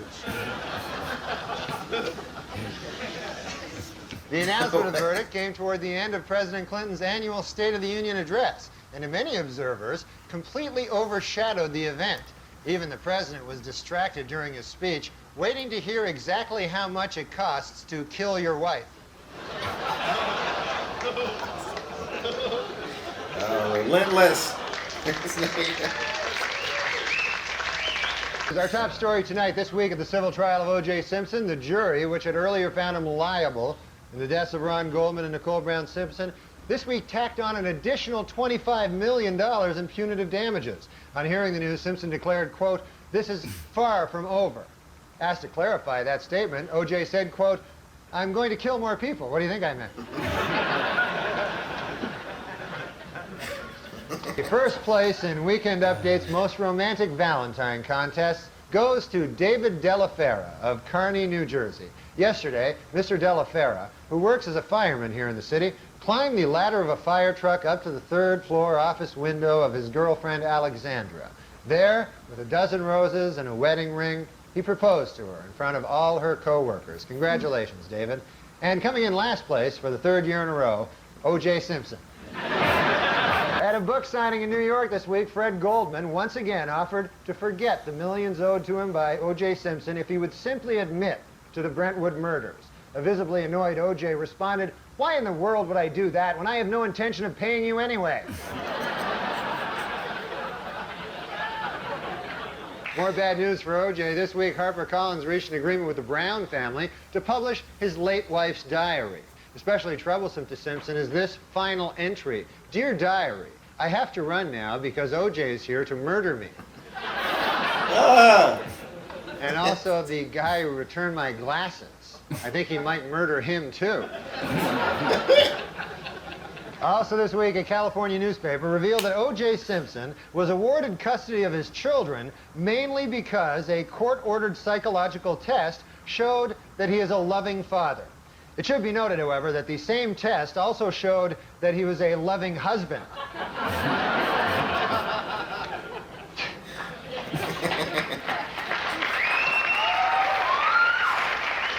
According to O.J. Simpson's niece, Terry Baker, when O.J.'s mother, Eunice Simpson, first heard about the slaying of Nicole Brown, she exclaimed, he did it.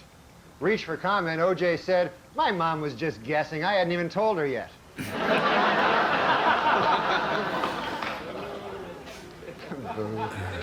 Meanwhile, O.J. himself may have some explaining to do. For months, he has denied hiding financial assets, including valuable sports mementos, from the Brown and Goldman families. But earlier today, Simpson pal A.C. Cowlings was stopped as he tried to leave the country. In the backseat of his Bronco, police found O.J.'s Heisman Trophy, disguised with a tiny fake beard. More bad news for O.J. Simpson. This week, a Los Angeles court ordered him to turn over his Heisman Trophy to the Goldman family. In addition, the same court may order Simpson to surrender a coffee mug inscribed, World's Greatest Husband.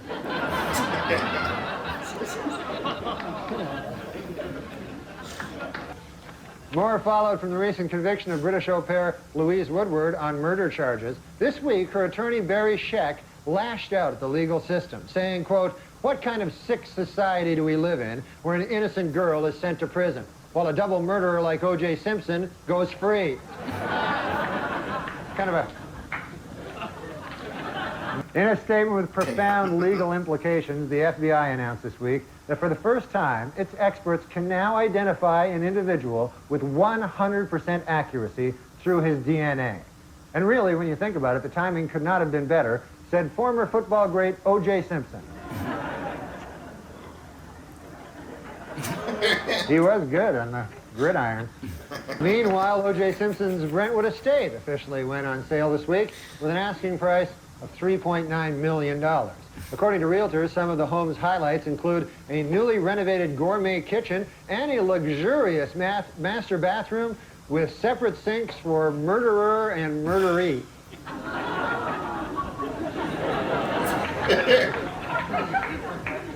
Murderer, murderer.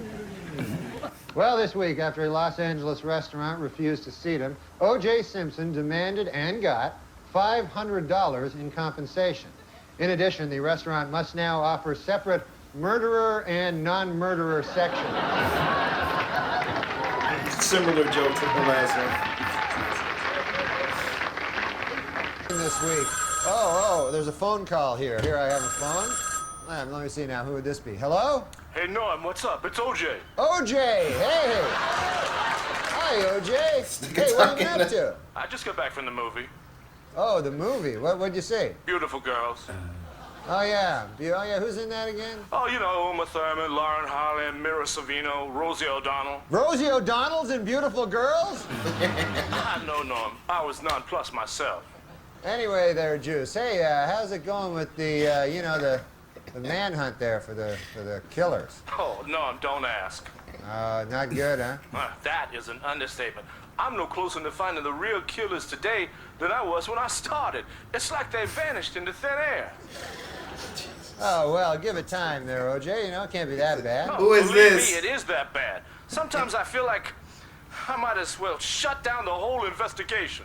Oh, come on now. Hey, You did sound like anything Charles ever come out of Barkley. that lead you picked up there about the shadowy figure leaving the crime scene? No, you're not going to believe it. It turns out that was me. Well, so I guess that's a dead end, huh? Yeah. Well, hey, how about What that is guy that was seen running back to your house by limo driver Alan Parks? Well, guess what? That turns out that was me also. Oh.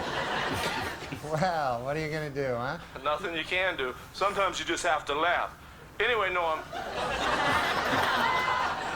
while I have you here, I was going to ask you a favor. Oh, yeah, sure, Juice. What is it? Well, I produced a video dealing with some of the inconsistencies in the evidence, and I've been having trouble getting the 800 number out on the airwaves. Really? I'll put it out.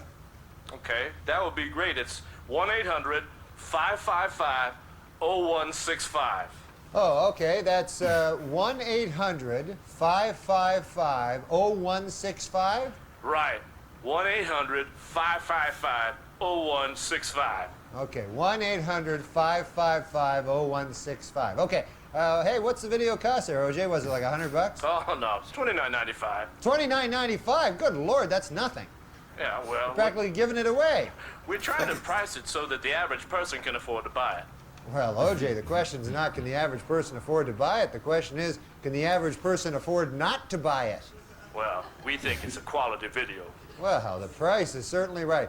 Hey, let me ask you a favor, O.J. Can I give out that number one more time? Sure. Okay, then. That's 1-800-555-0165. Right. Okay, Norm, I'm going to let you go. Okay, Juice. Hey, take care, buddy. O.J. Simpson, everybody. O.J. Simpson. Who the fuck was that? Sound nothing like O.J. O.J. the Juice. Well, in a sworn deposition this week, O.J. Simpson claimed that he never, ever beat, choked, or hit his ex-wife with a closed or open fist. Luckily for O.J., lawyers forgot to ask if he'd ever cut her head off.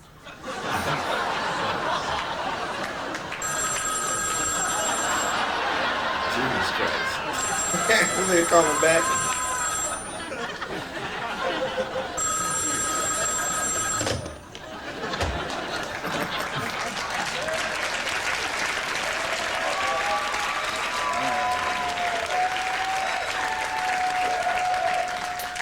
Say no video. Nah, that was an incoming call. Yeah. Yeah, man. Because at that point, Norm didn't really care about his job. It's like back to back. Yeah, it's definitely something like Norm. Like Norm can nitpick. Yeah. The comedy. Yeah. And really, a lot of jokes. Yeah, because like most of them were different. Mm-hmm. You know what I'm saying? You can tell he took time to write those jokes. Exactly. Probably had a team writing OJ jokes. It was like 1 or 2 of them that were similar, like the his and her sinks. Yeah. And then the his and her something else. Yeah. But most of them were original. Yeah. Man.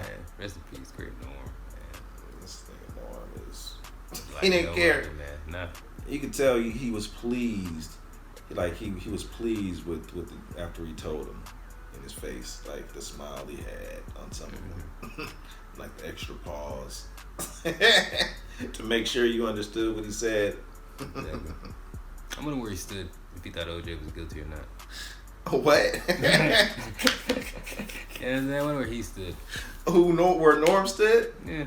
Of course Norm thought OJ was guilty. Yeah. That's what you would think. Yeah, I mean, yeah, Norm was, This is definitely shitting on OJ. Yeah, big old stank.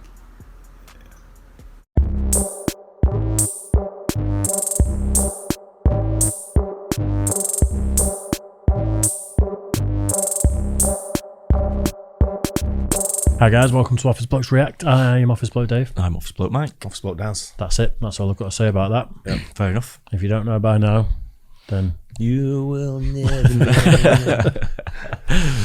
Right then, I mean, we're doing a lot of Conan at the moment. We have done a bit. It's just an absolute lunatic. And This is Norm MacDonald though. It's Norm MacDonald. I was going to say, I can't think him. Norm MacDonald on Conan. Yeah. So, yeah, look. It says Conan in big writing there. No, it doesn't say Norm MacDonald on Conan. It just says Norm MacDonald hates Oscar Pistorius on Conan chat show. What does it say on? I'm saying it's on. Oh, okay. I know it is. I'm just winding you up. Press play and it's Jimmy Kimmel side there. Yeah, all I was going to say is we absolutely love Conan. He's an absolute lunatic. Yep. Hilarious guy. Any situation you can make funny. Yeah. You know, just simple scenarios. It's just, it's really entertaining. Similar thing with Norm MacDonald. Do you know who Oscar Pistorius is? Yeah. Yeah. Of course. He's a guy that shot his missus. Didn't shoot anyone in his day. No, he did. I only know him for having no feet. Didn't have a leg to stand on in court. Standing in court. Yeah. Week. No, he has the Blade Runner, isn't he? Yeah, he is. No, but he never denied that he shot his missus. He just said he thought it was an intruder. That's right. Yeah. So we can say that, and we're not going to get sued. I know. I couldn't quite remember it. I didn't think what put myself in there. He's in the Slammer anyway. No, he's out. Is he? I think he only did a couple of years. Really? I'm fairly certain he did like 2 or 3 years, and then he was out on house arrest for a bit, and then I think he's all right now.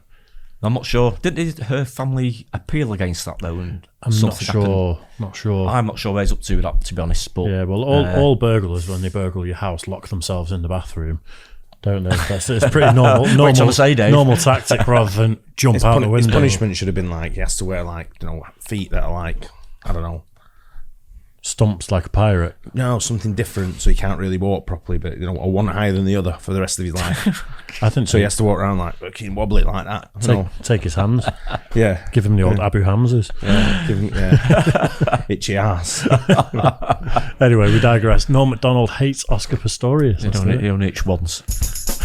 First of all, I know you're a big sports fanatic. Oh, I love sports. You're also a guy that keeps up on the news, and there's big news out there in the sporting world. The big news is Oscar Pistorius. Yeah, huge news. And I don't like him, don't care for him, never did. Really? You don't like Oscar Pistorius even before he... What are you doing? I have something in my tooth. Okay. Okay. Yeah. I didn't like him. You're saying, I mean, a lot of people don't like him now that he murdered somebody, but before that... Allegedly. But also, really. Yeah. But yeah, I don't have problems with the murder.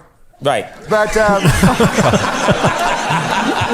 what I never liked him racing with them things that look like something Wile E. Coyote would order. And what? Well, you had a problem with him racing with his blades. His blades. He was the Blade Runner. Yes, those he was. Teflon blades. I did have a big problem with it because, well, I'll put it this way: let's imagine you're a runner. with legs. Yeah.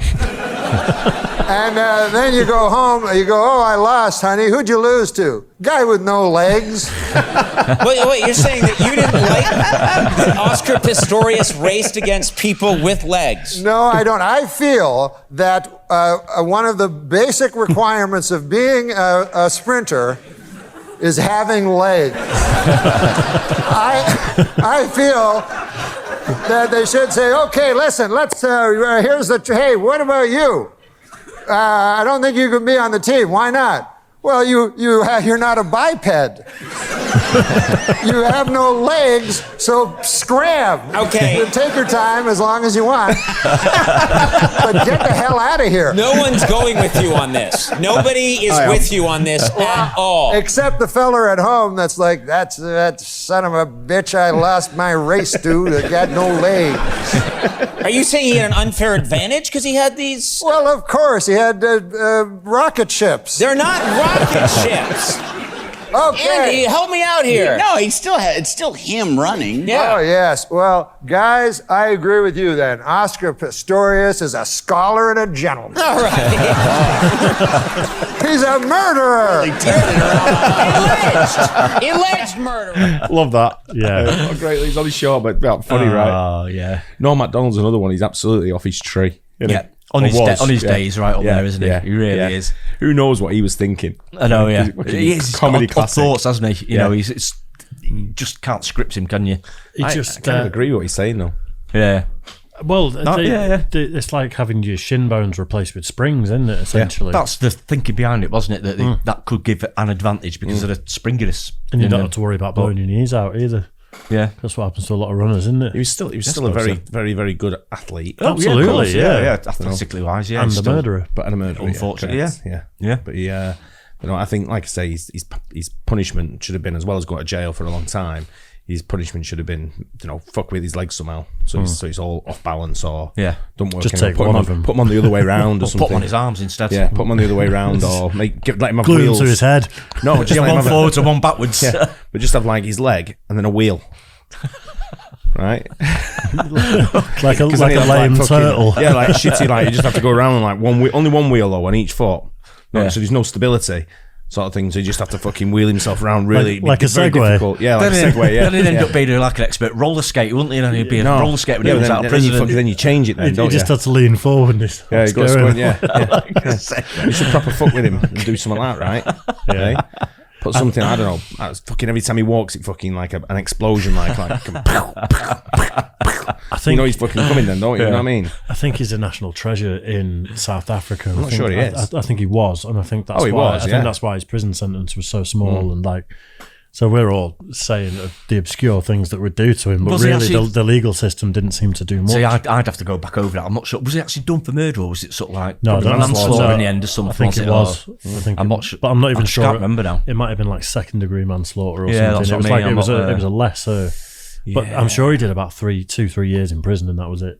Yeah, I'm fairly give him like foot extensions that make him like 9'8". Stilts constantly. Yeah, stilts, fucking massive. So when he wants to go and take a piss, he has to go like keep bending down everywhere, way up above the toilet, so it splashes everywhere. You know what I mean? Yeah, but imagine the poor people that got to clean the toilet. He's like 11 foot up. No, you can't have a cleaner. He's got to do his own cleaning. Aiming, just trying to do his shit when he's like 11 foot, trying to get down to sit on the toilet to do his shit. Hopes there's not a strong wind that day. Just takes it. We just have to do everything. Walking through a door will be awkward. You know what I mean? Just make his life awkward. So make him a giant with no accessible facilities anywhere for him. Yeah. Just proper fuck with his head. Yeah. Oh, man. Yeah. I'm not sure whether your thoughts of justice would swing with the... I think that would work. I mean, he killed someone. He killed a young woman. No, absolutely, yeah. Not much sympathy. Well, no sympathy for that So he's guy. got to have some kind. You've got to have some kind of like punishment that's like, Yeah. Fair enough. Just something a little bit odd, like put fucking milk on his fucking what's so you can't change it for like so it stinks. I think sour milk. I think in the middle of the night, just keep locking him in his bathroom and then just banging outside and making noises and gunshots and stuff, and he can wait behind the door every night. Yeah, see how you like it. Eh? I think my idea is better. We'll go with that one. Yeah, fair enough. Hope you guys enjoyed it. Don't forget to like and subscribe. We'll catch you on the next one. Cheers, guys.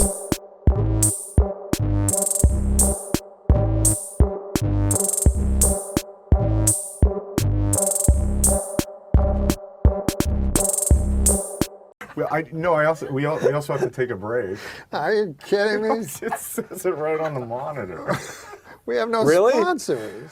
Well, we do have a sponsor, right? You know what's amazing that I didn't know? We have no sponsors. That my dad used to call it take a shave. Take a shave. He'd get mad at me. But anyway, why didn't you shave today? but it's a fantastic. Why didn't you shave? I didn't shave because I wanted to do this commercial and show, you know. Or do you like that look? Well, who would like this look?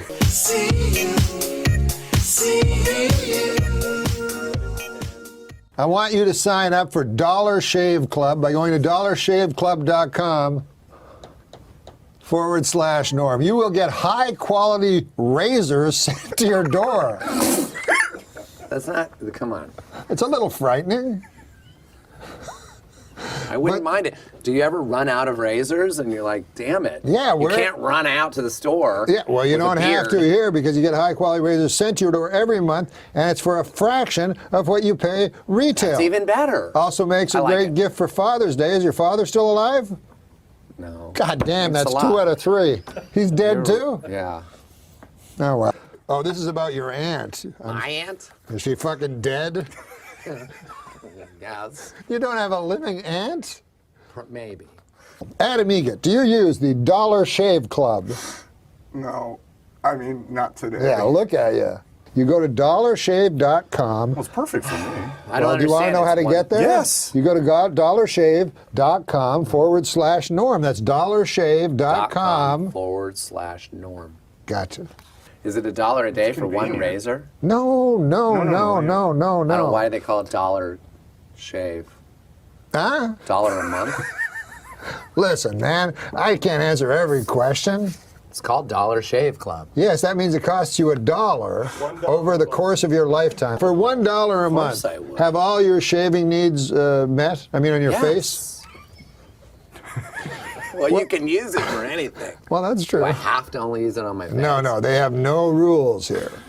They have no rules. Then yeah. Of course, they have no rules. They send fucking razors to your house. One more real quick. You want to talk $1 per month, and Yeah, you get $1 like per as month. many razors. That's kind of a good deal. Yeah, kind of. That's do like, it. for the whole year, that's like $14. I don't know how they make any money. Can't be high Volume. quality. They can't be high quality razors for Well, $1 a month. They're the highest quality razors in the world. You can slit your wife's throat. It's somewhere in between. Huh? I think it's somewhere in between. It says high quality. Well, it's definitely high quality. It's because high they told quality us razors earlier. sent to your door It says high quality razors. every month. You would be crazy not to have high quality razors sent to your house every day.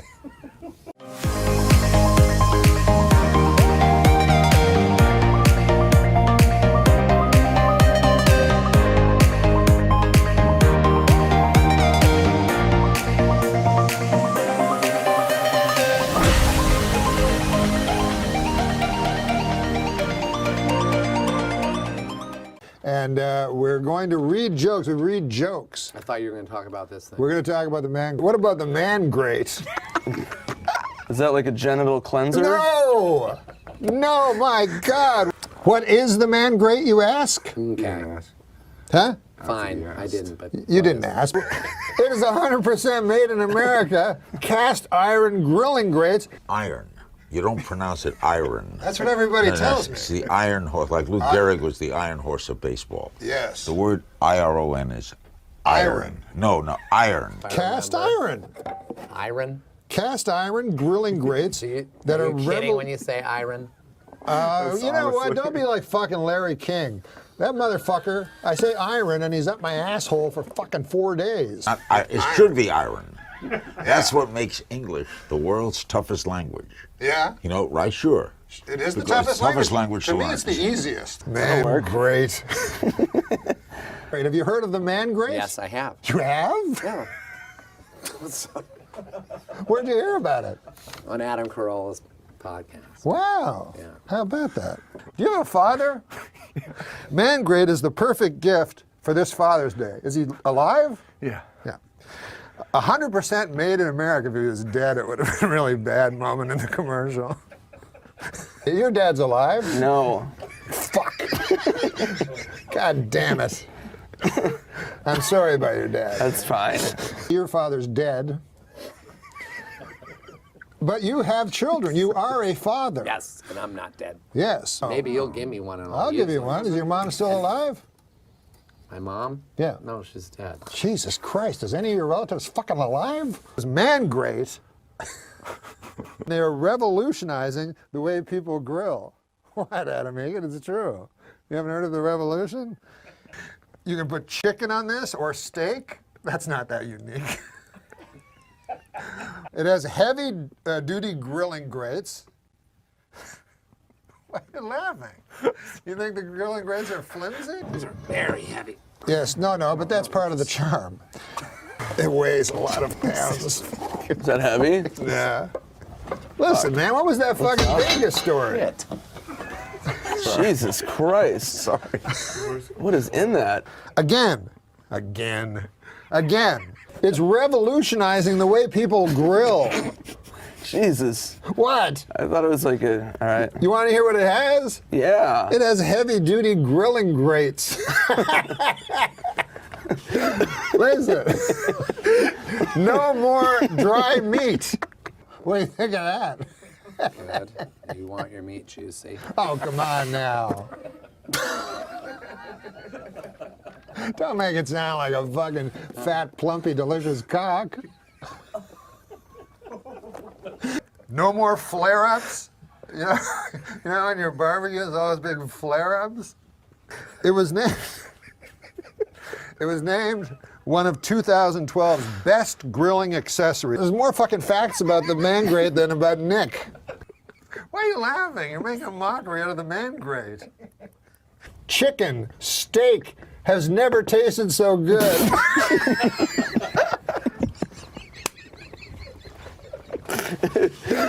Hey, how about this? Each NORM MACDONALD show order comes with a heavy-duty grilling brush. Jesus. You don't want to put that on your not dry meat. Look at that. Those things are dirty. No. That's from the iron. Are you sure? Yes. Well, it's not from my cock. What? I just went to the bathroom. You say cock so much. I'm coming in your butt. Oh my God. Well, listen, man. Hey, your mouth is my toilet. Again. This commercial is like a mini-series. Are you a jingoist? 100% made in America. 100% cast iron. Mangrate.com. Thank you, Andy. That's yours. You just threw your own going away present with contempt to the floor. That was our only sponsor. Oh, yeah, and you lost. Yeah, now we found out we lost Mangrate as a sponsor. And then earlier today, I think we were told legally we can't say we lost them as a sponsor even. Yeah, I think we were still waiting to find out if we were allowed to say that. But anyways, that was Schwartz. We lost them. That was Nick Schwartz that fucked it all up. One of your lesser known, but one of my favorite things you've ever done is a commercial you did for the Man Grate. God. That's an online only thing, don't you think? It's got like 100,000, maybe a couple of million views. And I just want to know, did they ever come around to your interpretation of their ad and their product? No, what he's referring to is I have this podcast that, I do this podcast, I don't make any money off it. And then they're like, do this commercial. I'm like, fucking don't even. And then it's about to go down. We're here to stay and run this town. Bring in the heat, bring in the energy. We're the queens of the festival, can't you see? We're the queens of the festival, here to rule the stage. Dropping beats and make your body engage. From sunrise to sunset, we're taking it all. We're the festival queens standing tall.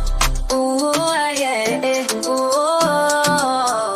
From dawn till dusk, we command the crowd's gaze. Every beat, every rhyme sets our souls ablaze. With swagger and style, we own this domain. In the realm of music, we reign supreme, no chain. Feel the rhythm pulsating through your veins. Our verses hidden like fire, never wane. With each lyric we spit, each move we make, we carve our legacy, leaving jaws to quake. We're the queens of the festival, here to rule the stage. Dropping beats and make your body engage. From sunrise to sunset, we're taking it all. festival queen standing tall. Ooh, I get it. Ooh. No crown needed, our all's the crown jewel in the kingdom of sound. We never play the fool with beats as our scepters and rhymes as our decree. We're the sovereigns of rhythm for all to see. So bow down to the queens as we own the night. In the kingdom of music, we're the guiding light. From the first note to the last, we'll always be the festival queens, forever wild and free. Make any money. And so there was this goddamn thing called a man grate, and it weighed like 100 pounds. It was supposed to be some sort of cooking device for steak, and I had to read all this thing, and I couldn't even lift it. I was like sweating profusely, and talking about what it was. And then I don't know. It gets very colorful. Like what? It gets very colorful. It gets very colorful. Yeah, and I'm not going to say what I said here in a house of worship. But no, they never came around to seeing the... that sponsorship ended. That sponsorship ended without amicability. Now, I've not heard a lot of Norm MacDonald's stuff, but apparently he's really funny. And we found a compilation of his most risky black jokes. So, yeah, I mean, I'm expecting them to be funny, but I genuinely don't know what we're walking into here. 130 years after the Civil War, the state of Mississippi has finally voted to abolish slavery. Representatives say they would have liked to have done it sooner, but they were delayed due to some awfully big cotton crops. They had some kind of big cotton thing. All right. In Colorado this week, Bob Dole warned that if Pat Buchanan is the Republican nominee, the party might lose both the presidency and control of Congress. In response, Buchanan warned that if anyone other than himself becomes president, blacks will retain the right to vote.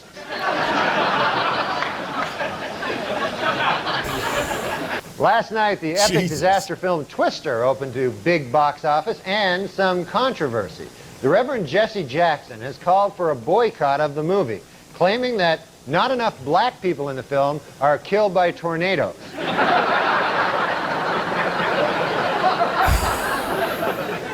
Meanwhile, Furman, who was expected to face disciplinary action by the LAPD, may get off lightly. Under the terms of a controversial plea bargain, the charges against him have been reduced to, quote, 1 count of using the word darky. In the wake of the verdict, angry Menendez defense attorney Leslie Abramson said the jury simply chose not to believe the brothers' excuse that they had been sexually abused by their father, and says she knows why. Quote, it's because my clients are black. What does that even mean? President Clinton was in Austin, Texas last Monday, the day of the Million Man March. The president said in a speech, I'm here to speak to you today because right now in Washington, D.C., there's like 1 million black guys.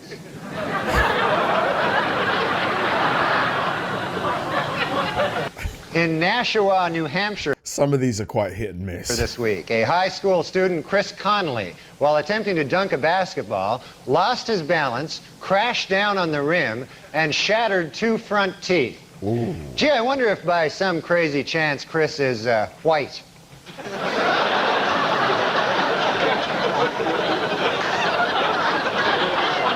The way he stares at the camera. This week, as America marked the 50th anniversary of Jackie Robinson's entry into Major League Baseball, there was a sobering reminder that racial prejudice in sports is not yet a thing of the past. In a shocking move, today, all but one of the 125 playing members of the Professional Golf Association has signed a petition to ban African American golfers from the tour. And now a correction to a story we ran last week. Prince Charles is actually the one in the middle. So we apologize for that. I don't know why black was black. Black is great. Black is great. Black is fantastic. Right? Yeah, I mean, black is fantastic. Even though, you know, they're not black anymore. But then again, we're not white, right? Right. We're pink like his fucking asshole. We're all, seen it. We're all the colors of Bobby's asshole deep down. It's beautiful. It's beautiful. Roseanne hired me as a stand. I was doing stand-up, and Roseanne said, "Would you like to be on the show and act? You can be Lori's boyfriend." I said, "I can't act." I should have said I could act. Yeah. So anyway, she said, "Well, why don't you be a writer?" But one time in the writing room, she would give jobs to crazy guys sometimes, and she gave a job to African American. I don't know what you call them. I call them African Americans. That's those two words that are never heard in the state of Texas, That's a joke, son. I told me. And we're saying African American, and when you say that, it feels uncomfortable, right? To your tongue? Why? What are you supposed to say? Why? Well, just tell me what you're supposed to say. I definitely would not say the A word. Right. That's what I call it. Yeah. The A-A word. Yeah, African American. Can you do an African American accent? Good save. Good save. Well, yeah. Okay. We'll give you an African American. Your mom is so fat she developed type 2 diabetes and congestive heart failure. Snap! Hey, George, my mother is so fat when she came to Vegas they had to build another hotel. Guy goes, "You got the do-rag?" He goes, "I fucking my woman, and I don't want to answer the phone. Oh, shit, it could be a job, and then after you take the do-rag, you wipe off your dick with the do-rag." And I'm like, "No, I don't do that." But everyone in the audience is like, "Yeah, we all do that. We all wipe our dicks off." You know the Harlem Shake? Yeah, I've seen it on every single commercial. You've seen it. Then you'll appreciate this joke. I remember back when the Harlem Shake was just a black fella holding me upside down off a fire escape trying to collect his money. Orange is the new black. But not in my apartment building. Kevin is the new black. Presidential fact. Barack Obama is the first president to ever say the N-word. Is that Roseanne Barr? Wasn't she... Didn't she get caught up in something? Yeah, I remember. I think. As a term of endearment. Yeah, that's not how George Washington used it. No, I don't think it was a term of endearment. Today is the 11th birthday of President Obama's youngest daughter. Why does he talk like that? Today. Birthday of. No, I don't think it was a term of endearment. Today is the 11th birthday of President Obama's youngest daughter, Sasha, or as I like to call her, the uppity one. Oh, goodness gracious. Yeah. Whoa. Jesus, I'm a regular Mozart. Whoa. Writing these jokes. Is it Norm writing these jokes? If he's writing all of these jokes, I mean, he's got, I think he needs to see someone. Paul Ghetto.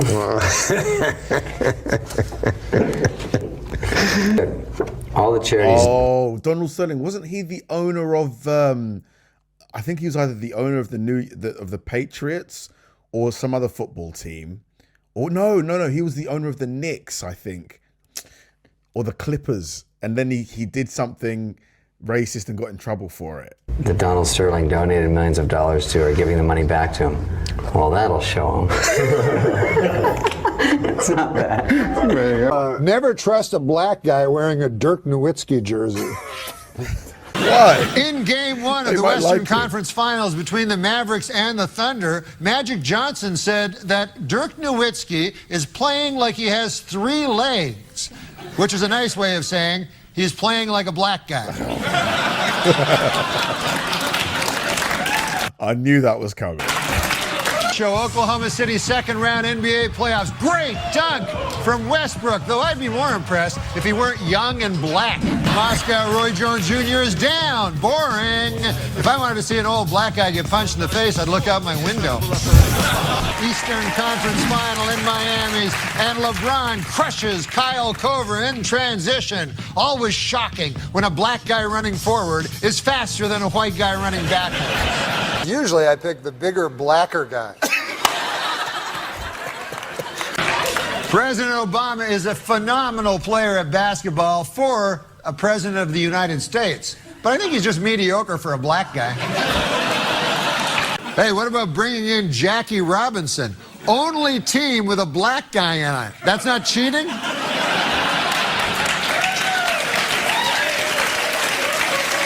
Where I grew up, that's cheating.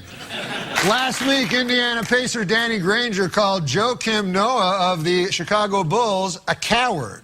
Now, where I come from, those are fighting words. But I have no idea how the black community views them.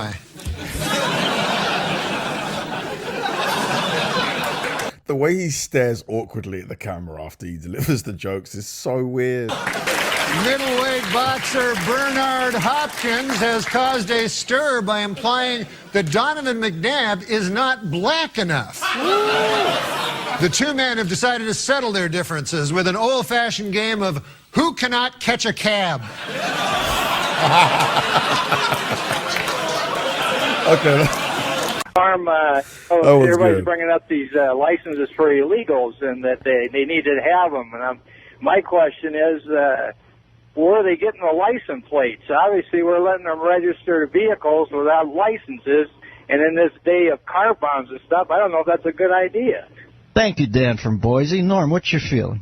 Well, I know that the New York Governor Spitzer, I'm trying to get to learn things, but he doesn't want to issue licenses to illegal immigrants, you know, and I don't know how the hell you're going to get a cab in New York City anymore. I mean, it's hard enough, you know, for me especially. As a black man. Huckleberry Finn thing? Huckleberry. I heard something about they wanted to take the N-word out, right? Yeah, anyways, I wanted to bring it up before I forgot, and then we'll get on to my my projects.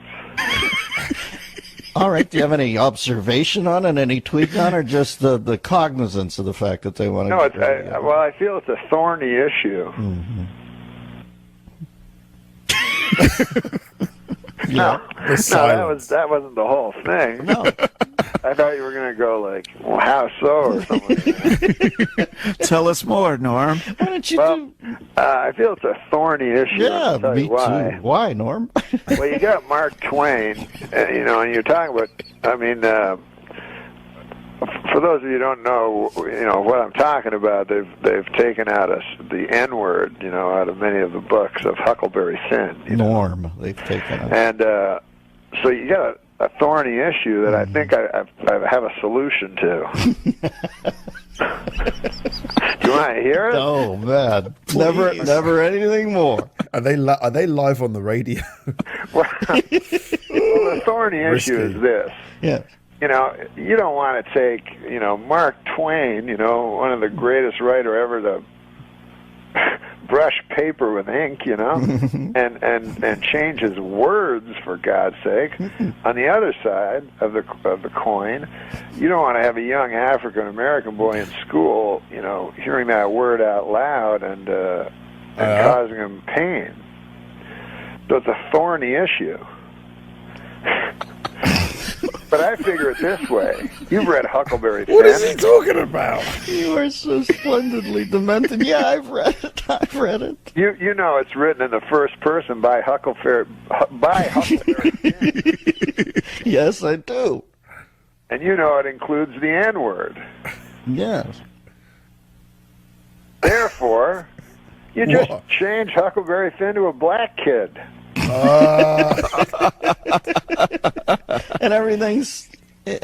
I think the radio host who called Norm a little bit demented was kind of accurate. I mean, some of the jokes were really funny. Some of them were just like, I mean, how do you even come up with this? Like what was the train of thought that facilitated that joke?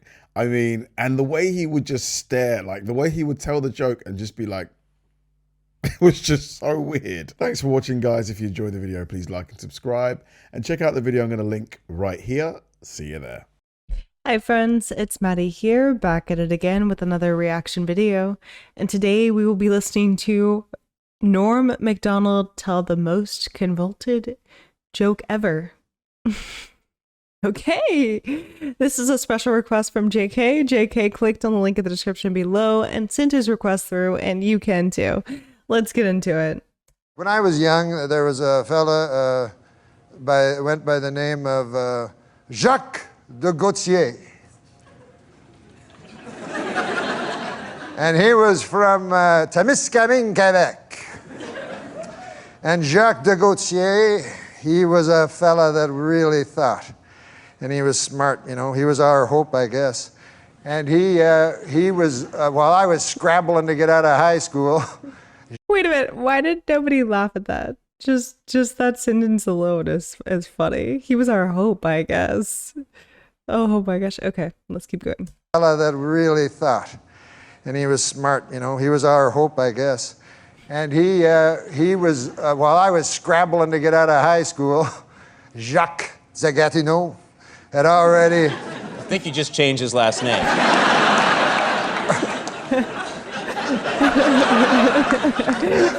Well, you know, a man grows.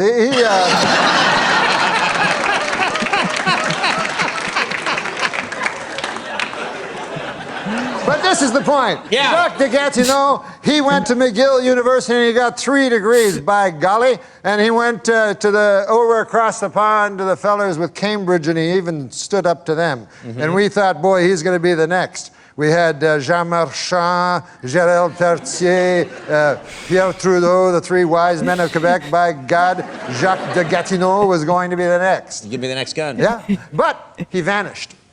And I met him, I started to do stand-up and travel from here to there and to here again.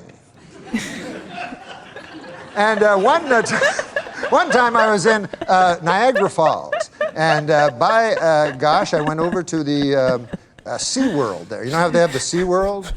You know, with the different fish. You know. I didn't know that, but okay, yeah, yes. Beluga. The SeaWorld, I've been there many a time. Okay, so I was checking out the beluga whales and stuff, and I look over, and who do you think I see? Oh my gosh. I hope gosh. it's that guy. No, it was... Okay, firstly, I don't think there's a SeaWorld near Niagara Falls. I don't know, maybe on the Canada side.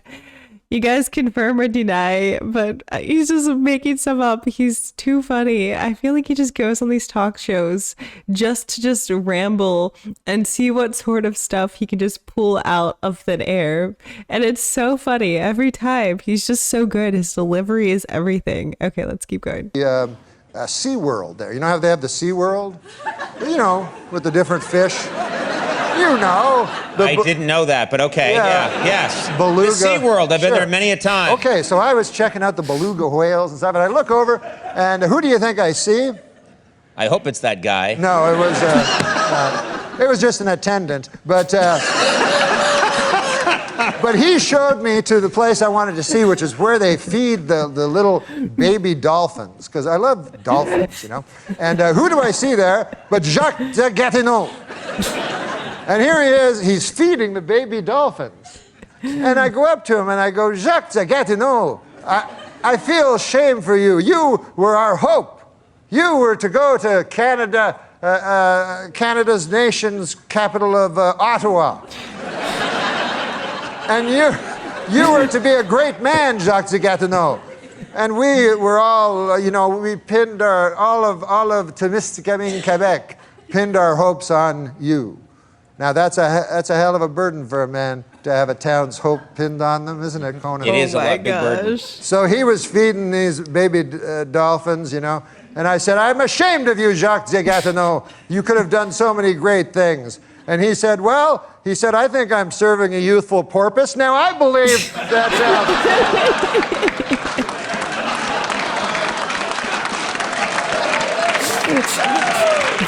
No! I knew that was going to happen. I knew that was going to happen. You don't encourage that! It's like... That was a 40-minute story! It's like somebody... Youthful porpoise? Youthful porpoise? Yes! Not porpoise. I don't know! Good God! I know, that was way out of line. No, that was way out of... Who are you to criticize Oscar Pistorius? It's like somebody saying, I got to show you something. They take you on a 4-mile hike to show you a dog turd. Look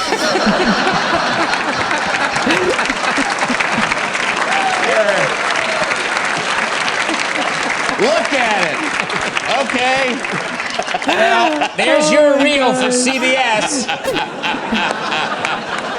We're getting this right to Les Moonves. I got gotta have him. You want to see that every night, Les? This guy's got to do it. More Quebecois humor. I love you. I really do. You know that, right? Oh my gosh. Great joke. Really, really great joke. Just so silly. I don't know. I feel like Norm I think he's my favorite comedian. You guys have shown me so much of his stuff and he is hilarious every single time. His delivery, just the random tangents and stories that he takes us on just to bring us to something so cheesy and so silly that you can't not laugh at that. You're angry at yourself for laughing at it, but you can't not laugh at it. And I love that. It's hilarious. Anyways, guys, if you enjoy watching videos like this with me, make sure you've liked this video and subscribe to the channel. And until next time, I'll see you. Bye. Are you a happy person, like in general? Am I what? Are you a happy person? Because you always have a slight smile, but it's, are you a sad person? I mean, I think things are funny, right. So I laugh a lot. But that doesn't necessarily translate into, like, happiness on a... if I'm laughing, I'm happy, I guess. Where do you live? I live in Southern California. Do you have a nice house? No, I live in a very small apartment. You have an apartment? Yes. Oh. I'm surprised that you don't have, like, a big, you're Norm MacDonald. Well, I don't like things. Oh. I never have. Really? No, I've always felt very burdened down by them. Do you have a pet? The only thing I can't throw away is when my child gets me a present. Yes. So I have those things, but otherwise I just have a... How old is your kid? A bed. What? I don't just have a bed. Well, I have a coffee pot. No, I don't. A teapot? No. I don't have... I always eat a microwave? I always eat at Joe's Diner that's near my apartment. Is this all true, or are you making this up? No, you just can't true. tell because he's got that grin on his face. No. So you bring a girl home or a friend over, and there's no place for what? I don't have sex with girls or men. Wait a minute, Norm MacDonald. Norm, you're a sexy dude. Yeah, but I don't have... And you never go out trolling. I mean, I have had sex. Well, I realize you're not a virgin. You've got a kid. No. When's the last time you had sex? Probably 10 years ago. Shut up. Yeah, I have sex. I have sex like by masturbating. Yes. Yeah, but I find sex very repetitive and dull and kind of pointless. Your kid. This is a bit. No, it's not. Norm MacDonald. I had a lot of sex when I was a young man. When I was 19 or 20, I had a lot of sex, and it's just the same thing over and over. Right. It feels really good. So start from the beginning and do it again. I mean, why would you? Is it too much work dealing with ice cream? Eating ice cream is really good too until you're tired of it. You know. And the next day you try a different flavor. There's thousands of flavors of ice cream. But not of women. Do you go to hookers ever? No, I've never been to a prostitute. This attitude you have could be said for anything, though. I know. For anything. You do more than once. Anything. Yeah, well, I don't do very much. You just don't like people in general. Yeah, you hate people. Or you hate women. Oh, no, I'm fascinated by people and by women. I'm just saying I don't need to, don't chicks throw themselves? I would think that after a show, you're hilarious. And well, to tell you the truth, I've always been fascinated. To tell you the truth, I find sex to be a very filthy act. Are you a germaphobe? No, I don't mean filthy. I mean filthy in the sense of shameful. Really? Were you raised Catholic? No. Oh. He's doing a bit. No, I'm not doing a bit. I find it really hard to believe you haven't had sex in 10 years. I think I think that sex is shameful and that people have sex knowing that it's shameful. And again, it's like death. They just live in this fool's paradise where they pretend it's not. I mean, obviously people don't have sex in public, so there must be some shame to it. Some people do. But it's because you don't want to be caught in that compromise. You're not exactly at your most attractive when you're having sex. There's all these Well, there's social norms. You don't go So it's a to the shame. bathroom in public either, but Exactly. I'm not ashamed of that. Exactly. What? I'm not ashamed of going to the bathroom. It's part of taking in to stay alive. You have to evacuate. I'm not ashamed of that. That just comes with the territory. Of course, and you have to ejaculate too. But I evacuate and ejaculate in private. I don't evacuate in front of another person. That's exactly what I'm saying. So you're not ashamed of it. You do it in order to... I am ashamed. But he is of it. ashamed of it. That's why what I do he's it saying. alone. Do you evacuate in front of people? No, but I'm saying why I'm do not you eject? ashamed. It's just not polite. It's not because a social... It's something that you share with somebody else. I mean, are you? Is it a fear of intimacy? Do you not let anybody too close? No, I'm not afraid for them. Who's your I'm best not worried friend? about them. Who is your best friend? My best friend? Your best friend. Who do you call if you have a problem or something is going down in your life? Who do you call? I don't. I try to look at life headlong. I feel, Are you telling me you don't have a confidant in your life that you call up and say, I'm not feeling too hot. Someone to talk crap out with? Or... No, I don't. I used to do that kind of stuff, but what happened? I came to the realization that we're all plunging headlong into Somebody death. hurt you. Who cares? So that's why you should live. You only have so long, and then you're going to croak. If you're plunging down an abyss into headlong into death, the idea of grabbing onto another human being just to touch them for a moment on your way seems futile to me. It seems more pathetic than facing it.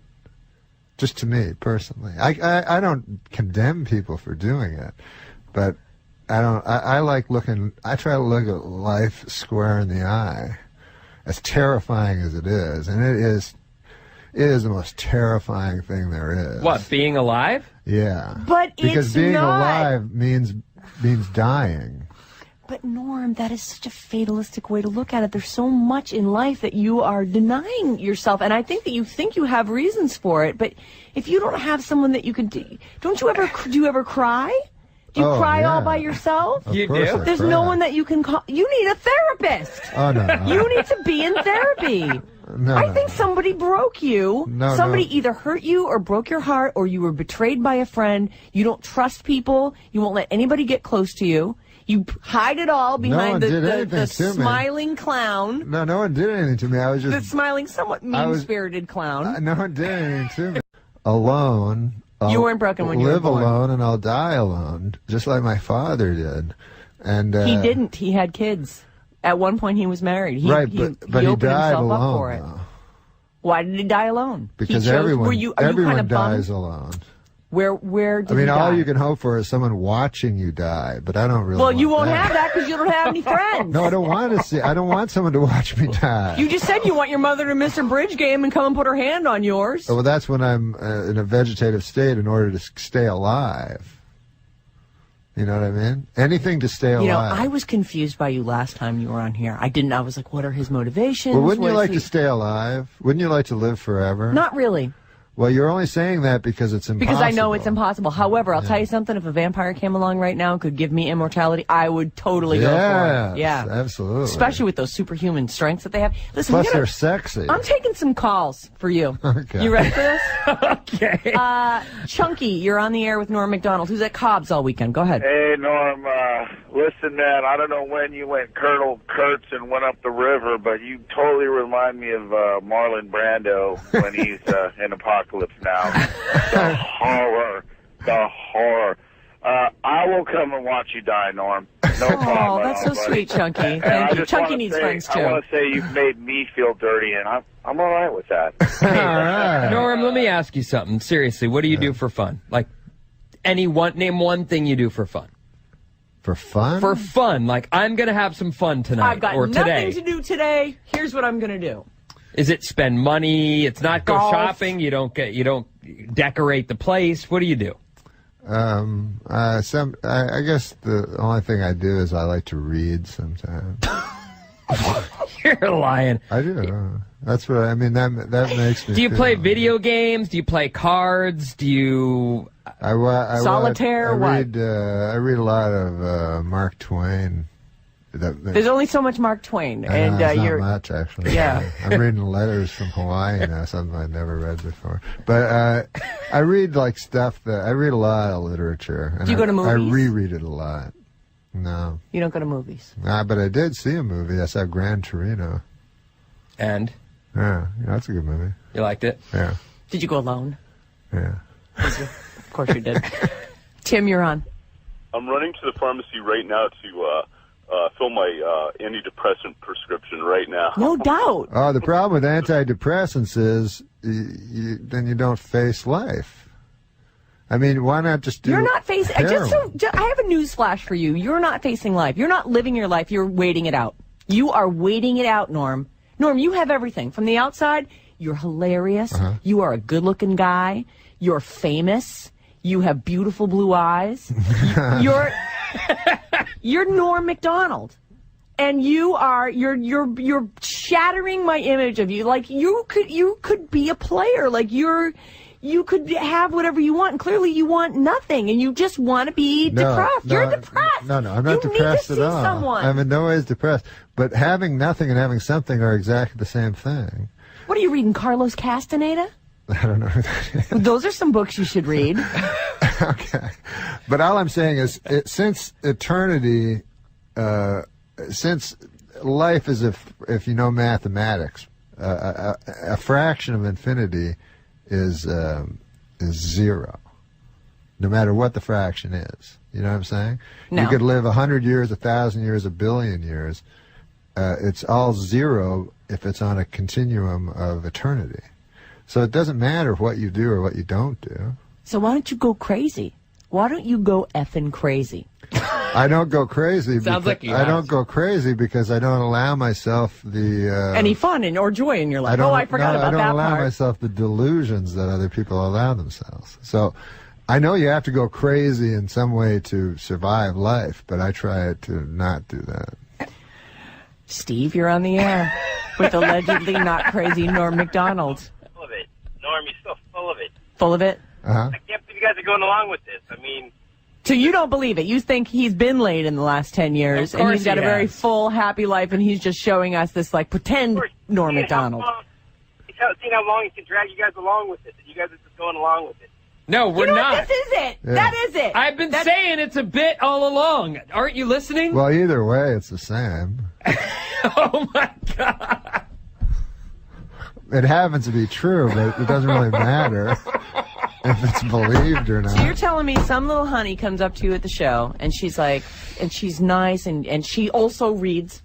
I'm not and really. she- I'm not interested in sex. She loves But I Mark thi- Twain, I and think she's a like, lot of let's go. people- She's not even offering sex. She's not even offering sex. I mean, a lot of women aren't interested in sex. She's all, hey, let's, it's late. You want to go have a cup of coffee? I would love to talk to you about that book you mentioned on stage. Mark Twain's my favorite, too.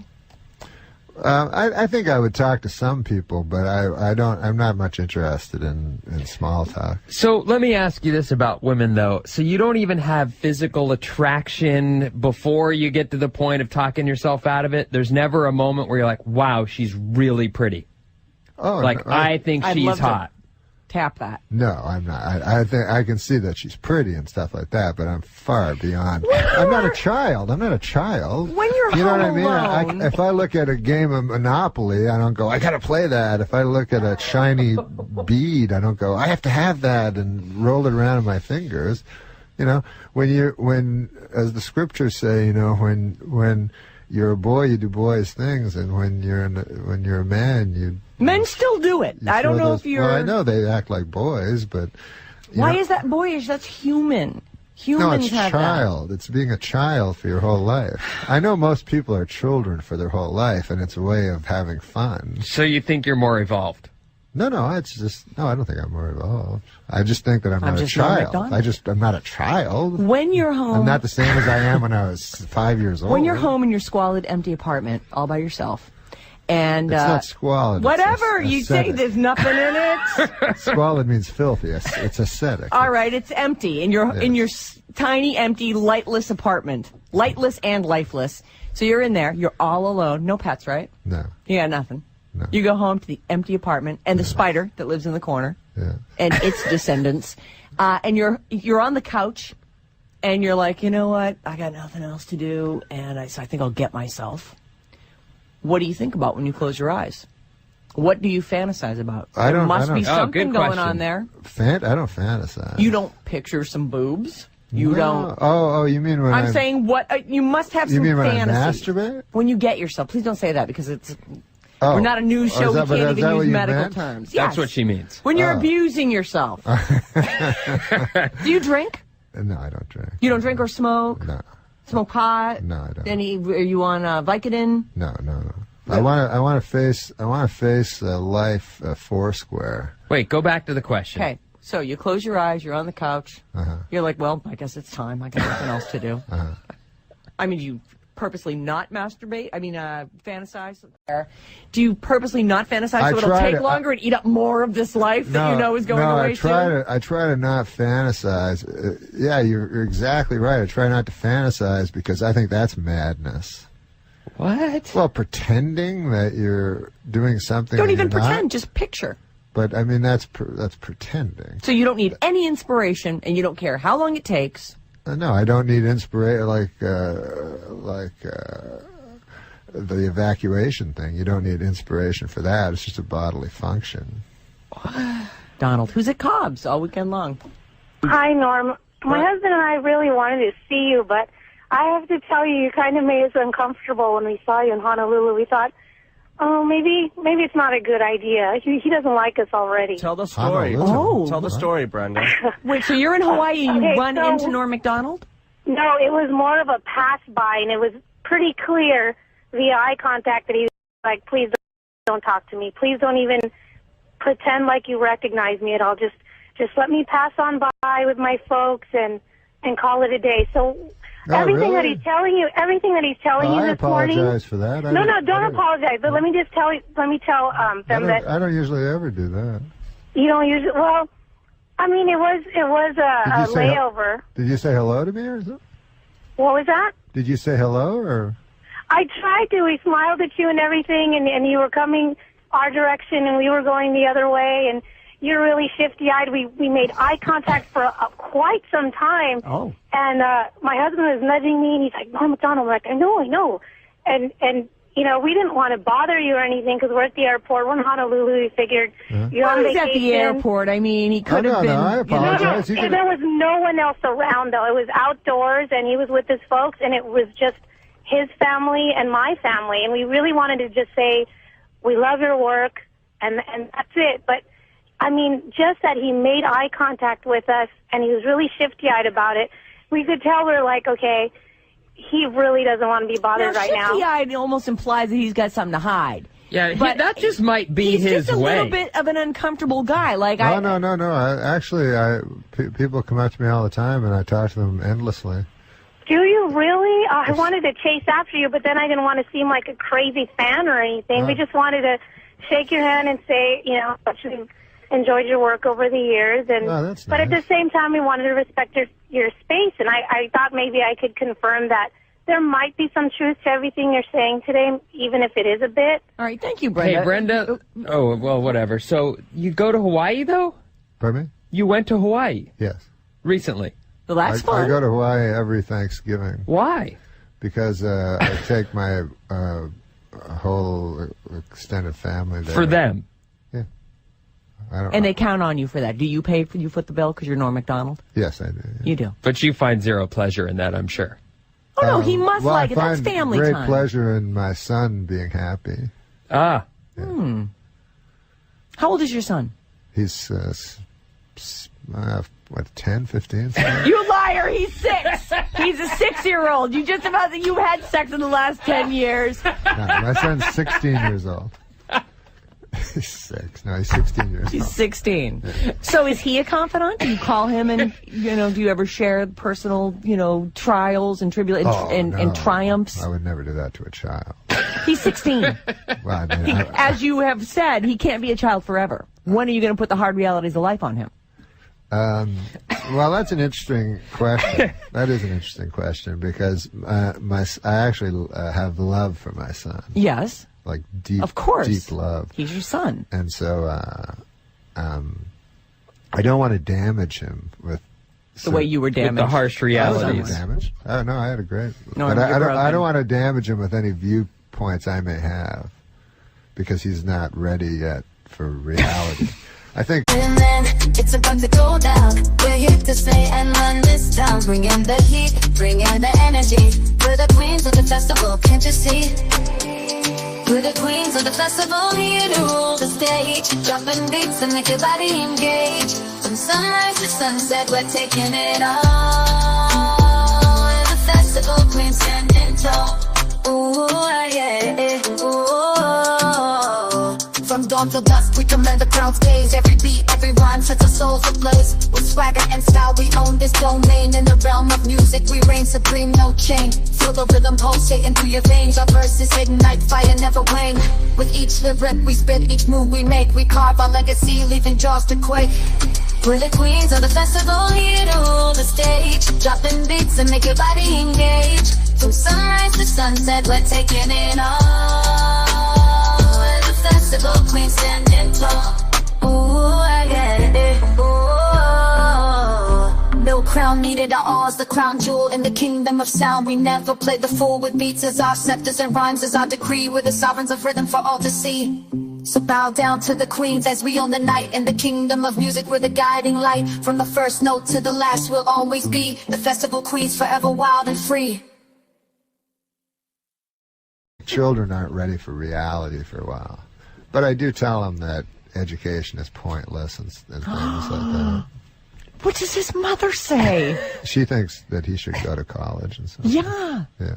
He should. And you're Not like, everyone can grow up don't and be waste a your money. comedian. Yeah, I'm saying it's just arbitrary nonsense. You know, I tell him even the classes he takes now, it's just ridiculous. You know, that algebra has no meaning and none of this stuff. Unless he becomes an engineer. Well, unless he becomes. Do you have no hope for this child? Unless he becomes a math teacher, math professor. But I mean, you know, you think it's a coincidence that they have 6 subjects out of 10 billion that they teach in school? And then That's you just pick one of the 10 billion to focus on. No, you have to. They don't teach you 10 billion. You need basic language. It's lovely when the school has art or music, which none of them do anymore.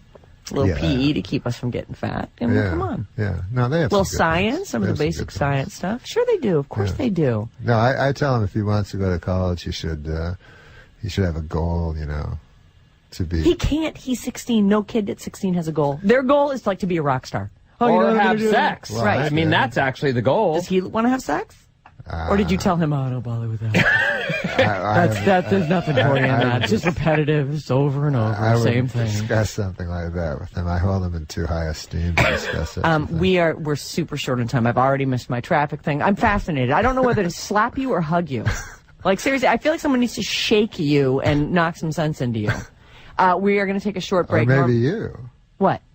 Maybe you. Knock sense into me? No, I'm doing fine. I'm good over here. Oh, me too. No, you're not. I'm telling you. I know from broken people. Norm MacDonald. Baby, be in love with your fantasies. I can be a star, make us shine so bright. Welcome to my dungeon. This is ecstasy. Let me play the fantasy.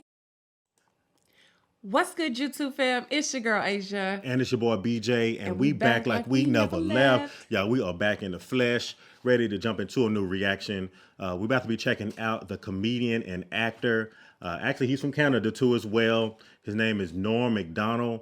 This is actually going to be our first time checking out Norm MacDonald. Yep. Looks like he's going to be telling a Dirty Johnny joke. Oh, okay. Those are always fun. I'm not sure what that really details. I'm just going to say that right now. Well, before we get into anything, we have to give a big, huge, major shout out to Vigor, our ultimate VIP patron who requested this video. Vigor, thank you so much for supporting Asia and BJ, y'all. We're going to tap into this video. If you're new here, make sure you like and comment, subscribe, smash the notification bell so you don't miss any videos from Asia and BJ. And shoot, let's jump into this video. All right, it's time to press play. Let's go ahead and get into it. Here we go. Well, I can tell a joke. Go for it. Yeah, please do. Yeah. There was a little boy in school named Dirty Johnny. Now, he's not dirty in this joke, but he'd always be a hellion in class, and the teacher didn't think much of him. So the teacher has a project, or not a project, but an in-class thing. How'd that go again? She says, now, this is what you're going to do here, class. I want you to stand up. I want you to stand up and tell the class what a story from your life. And then afterwards say the moral to that story. So a girl puts up her hand. Yes, Becky, what's your story? So Becky stands up. She goes, my dad works for the hatchery here in town. And what happens was he got about 15 eggs, and he put them all in one basket, all in the same basket. So he put all his eggs in one basket. And he put it on the horse and buggy and drove back home. And by God, Becky says, the bouncing and all the eggs broke. Well, that's a good story, the teacher says, but what would the moral be to that? Becky says, well, the moral is, don't put all your eggs into one basket. But goddamn, says the teacher, that's a good one. Anybody else? Marjorie puts up her hand. Marjorie, what's your... We've always heard about that. Don't put all your eggs in one basket. No matter what it is in life, don't put all your eggs in one damn basket. True. Story. She says, well, my dad works for the hatchery, as most, all of us. Thank God for the hatchery. She says that we'd all be lost. But anyways, my dad knows that eggs become chickens. And so he was counting his chickens, and he added in the eggs, you see. And then he put them on a horse and buggy to go to town, and they all broke. Well, what's the lesson to that? The teacher says she can't understand. And she says, well, don't count your chickens before they hatch out of an egg.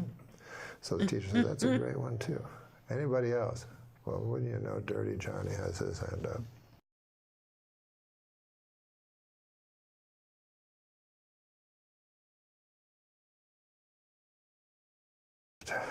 But on the other hand, I made an oath to every child, should I suppose I gotta.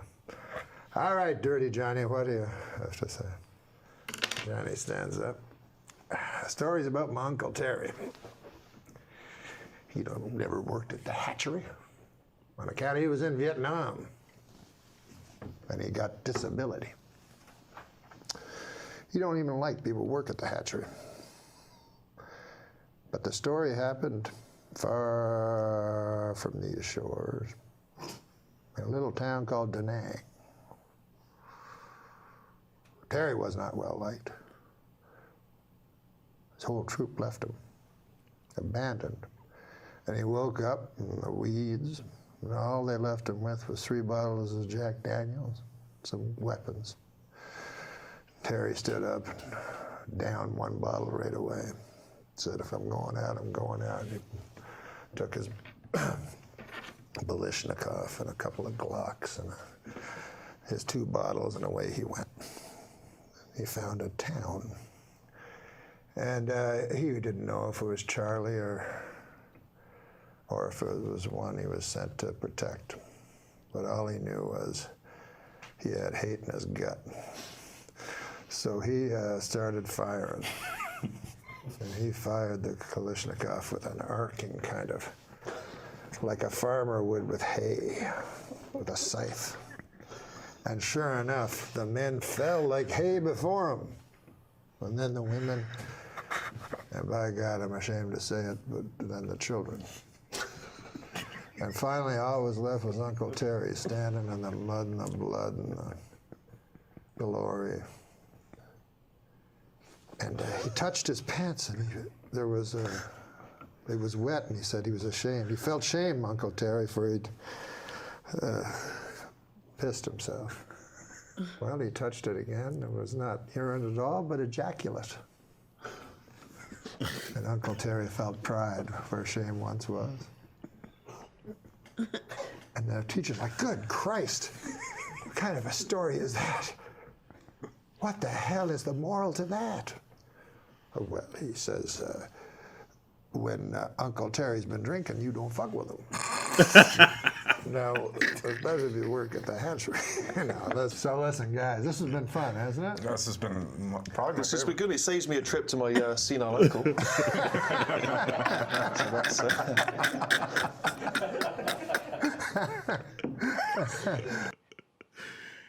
Yo.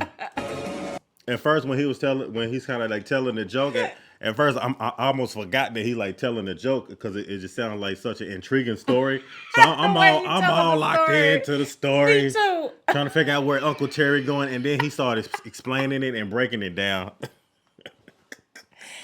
I got a tear in my eye. Okay. Oh man.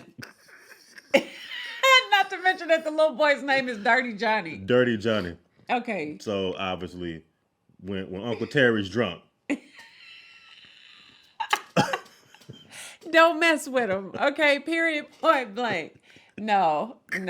Okay. See, I can only imagine like this is why teachers in school probably don't ask kids like specific questions in particular because you never know what's gonna come out of their mouth. And I feel like half of the time they don't even know how bad or what they saying is actually really bad. Sometimes it depends on how old they are. You know, you ask the kid something and then you just like, okay, well, that was too much information. Like, I should have just asked the one thing or asked the one question or something along those lines, and they give you way too much information. This is like one of those type of situations. I knew Dirty Johnny had. I knew he had something up his sleeve. I mean, I was waiting on it. I was waiting to see exactly what the result was going to be. Yeah. Yeah, that's repulsive. But Norm MacDonald, like I like the way that he told it because it was almost like a story. I almost forgot that it was a joke for a moment. Yeah, the way he was just telling the story. Yeah, because he was so nonchalant while he was telling it. Yeah. Cool and calm and collected. That's the way he's supposed to tell it though, because I feel I am like a bad joke teller. If I told you a joke, like more than half of the time, people are not gonna laugh because the punchline. Your delivery ain't right. Yeah. That has a lot to do with it, and people don't really understand it. It has a lot to do with like the delivery of the joke rather than like the actual subject matter of the joke. Yeah. It's like you got to know how to like set it up. I feel like he set it up the right way too. Yeah, he did. Yeah, he did. Y'all got to chime in on this. Let us know what y'all think about this. And let us know if we need to check out more Norm MacDonald. This is our first time checking him out. Oh, yeah, definitely that. And this was funny. It was. If y'all enjoyed it, give us a big thumbs up. Like, comment, subscribe. Smash the notification bell so you don't miss any videos from Asia and BJ. And if ain't nobody else told you today, I love you. We're going to see y'all in the next video. Peace.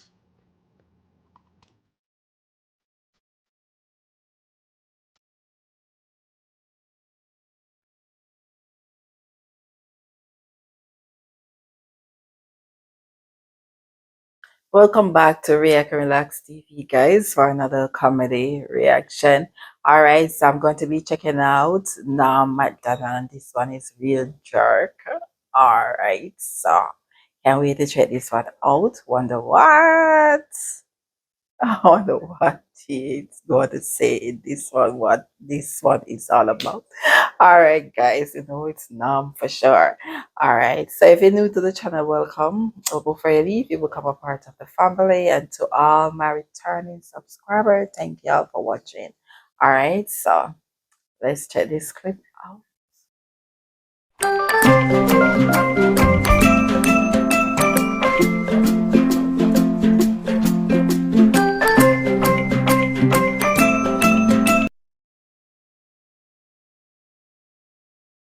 And Albert Fish was born on this day in New York City in 1870. Do you know the obituaries is concerning me? I'm a little worried because people are dying in alphabetical order. Who the fuck is Albert Fish? What? Who the fuck is Albert Fish? Oh, Albert Fish? I've never heard of that guy. He was known as the Gray Man. The Grain Man? The Gray the Man. Grain. The werewolf of Wisteria. You know why he was known as the Gray Man? Because he was a serial killer. He slayed children and ate them. He's a cannibal. But when the police asked a woman to describe him, and she said he was gray in both appearances and demeanor. Very bad description. This for is the like place to Arsenio live when it was woo. Yeah, woo. But anyways. I'm pretending I know who Albert Gray is. I didn't. No, Albert Fish. Oh. You're a New Yorker. So anyways, he was a child rapist and cannibal, as I explained. When he's a child Jesus rapist, you try not to Christ. laugh when he looks at you. Oh, come on, man. It's not funny. I know it's not, but I know you want people to laugh. When But you say Fish boasted that he had children in every state. Now, I would not boast about that. I don't think you would. I don't think you'd do it. Wow. But if you did do it, you certainly wouldn't boast about it. You'd keep the... A serial killer, a serial rapist who has children in every state and boasts about it. Exactly. Wow. Who would? So he's proud of what he does. He's very proud of him meaning woman right and molesting and doing all those crap and impregnating all these women and feel proud of doing it. Yeah. Take that to the grave with you. But he boasted. Wow. Well, they say they Anyways. eventually sing like a canary. They do say that? About murderers, right? Yeah, they brag to a friend. When Norm bragged, sorry. But Fish, this is interesting. Fish chose his victims. What? He only chose victims who were either mentally handicapped. Now, don't laugh at this next part, please. But you know he wants you to, right? No. If you laugh at this next part. Okay. And I'm not Fish chose victims who were either mentally handicapped or African American. What? Oh, come on. Why would you think that's funny? God damn, Fred. Jesus Christ, that was the worst part of the story. Okay, but why do you think he did that? What would be the explanation? Why would he only attack? Why would his victims that he chose only be either mentally handicapped or African Americans? Because people in those days didn't care when those people were vanished. You're thinking like Albert Fish now. And prostitutes. That's why they kill prostitutes. Exactly. Nobody really cares about prostitutes. Well, it's like that comedian that would rape people at comedy clubs. No, in colleges. Yes, Vince Champ. They always said his great gimmick was that people would think who did it, and they never, because he'd go on to another town and another college. But when people say, "What about the comic?" Maybe the worst gimmick a comic ever had. But anyways, but you're exactly right. That's why Albert Fish killed only mentally handicapped and African Americans. What about, okay. I thought you'd laugh at African Americans again, that they were. No, because I know him. I know he'll do something. That's outrageous. Well, it's kind of outrageous for you. But anyways, Fish tortured, mutilated, and murdered the youngsters. They were children. With a meat cleaver, a butcher knife. That's those totally groups. Those totally give me a chill. Like, oh, wow. It's crazy. Very crazy. No jokes here. For sure, none. And a small handsaw. Oh, Jesus. God, This is the topical portion? Yeah. This is the birthday. And then he solidified his reputation as the most vicious child slayer in criminal history. Oh, Though barely literate, Fish wrote taunting letters to the parents of his victims, gruesomely detailing how he slayed, butchered, cooked, and then with great enjoyment dined on their offspring.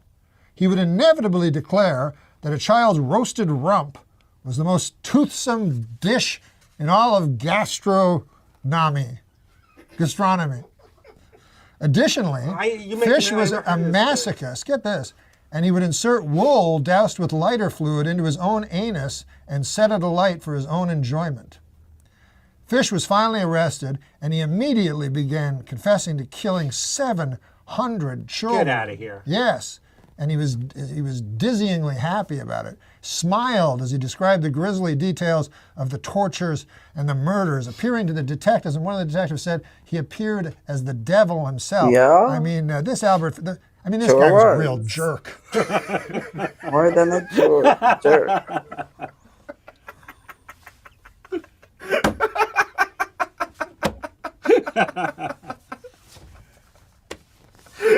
Now I know there was no Albert Fish. Wow. Because I would have heard about that. Wow. Wow. 700. You call that a jerk? That past jerk. That's just crazy. The whole story, the whole thing,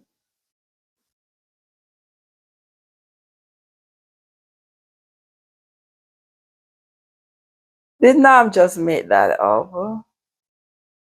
Did Nam was that just a Nam story?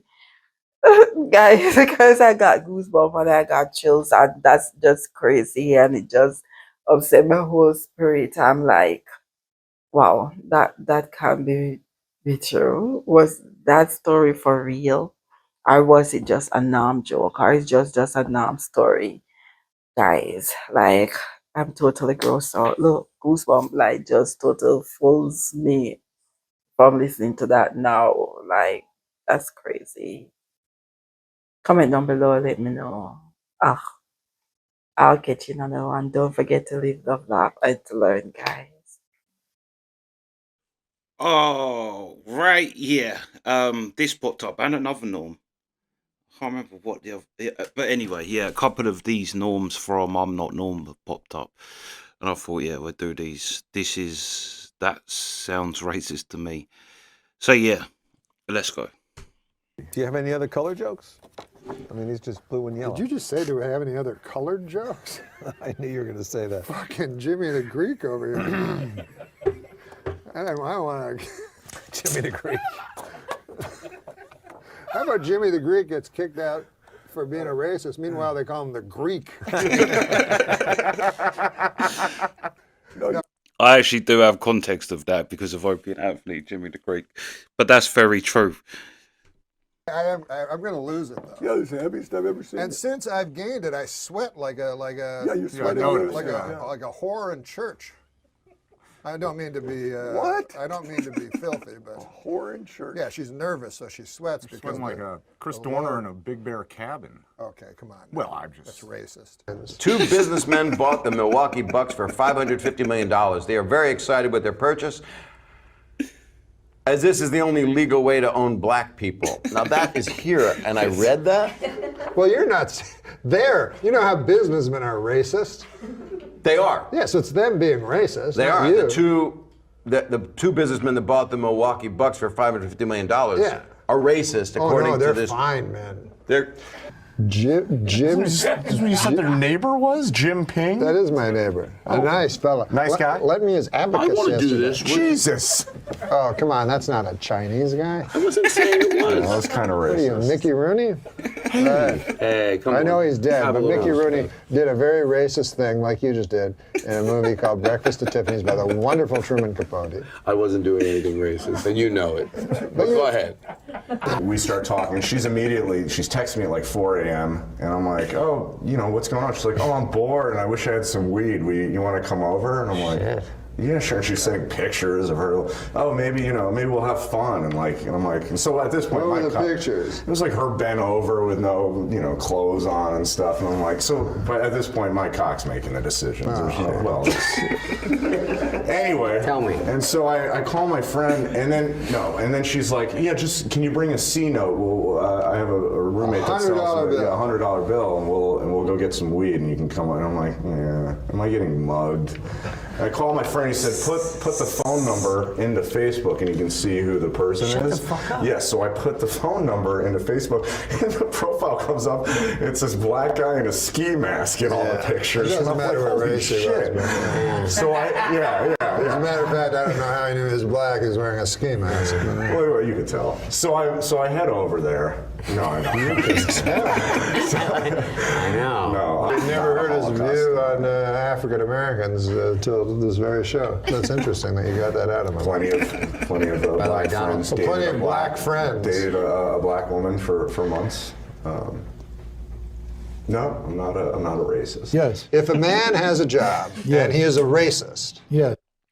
Can I say the relation that is such a weird, brilliant comedy relationship between them two, because Adam explaining him, because to putting people on the spot like that, but Adam knows that if you explain yourself, it just makes it worse, but it just makes it better. Yeah, such a great and weird comedy duo, these two. I'm not a racist. Yes. If a man has a job and he is a racist, should the job be taken away from him? No. Okay. But his fellows should. Good news for him. Yeah. Not a racist. You know the joke about B.B. King's wife? No. You don't? No, I don't think so. B.B.'s having a birthday, so she wants to surprise him, so she goes to the tattoo parlor. She says, put a B on one cheek and a B on the other. So the guy does it. She goes home. B.B. comes home. She opens the door, bends over, drops her shorts, and says, surprise! He said, who's Bob? That's racist. There it is, ladies and gentlemen. There it is. The one and only Super Dave Osborne his joke about Yeah, sell that to Michael Richards, man. Well, Wow. that's not a racist joke. Yeah, sure it isn't. Who's Bob? Yeah, you know. That's. Now, what do you think about this dog, the bounty hunter? Have you been following that at all, Norm? Oh, that guy, I mean, to me that sounds racist.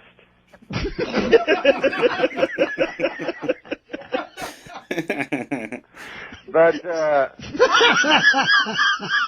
like you gotta remember that even though that is a racist comment, listen, man, we've all known bounty hunters in our time, you know, and they have that thing like curse like a sailor. Well, that could go for bounty hunters just as well. They just chose sailor. Those guys. I mean, they're not like you or me, you know? No, they're bounty hunters. If you choose that as your career, you know, you're a bounty hunter.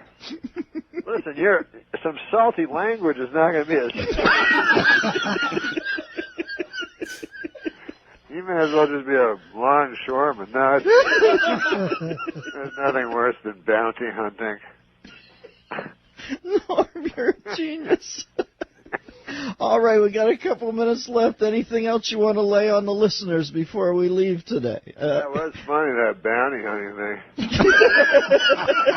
Seems like he's going to get a pass on it, right? I don't think so, Norm. I think he's in trouble. Are his bounty hunting days over? Where's he go from there? He can't keep you on. I'm sorry, but you know, you have to. You know, you have a public image of hunting down criminals in their hotel rooms, diving at them in the middle of the night and beating them up. We can't have you saying racist things.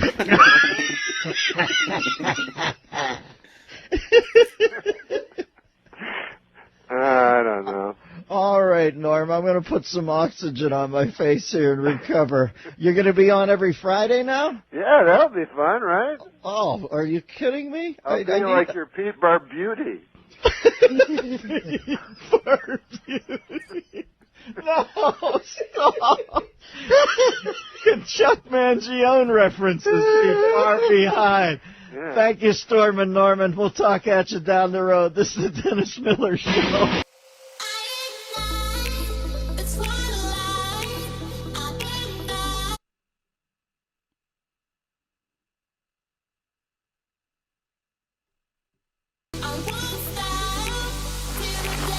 Norm, come to my 5th grade class. I dare you.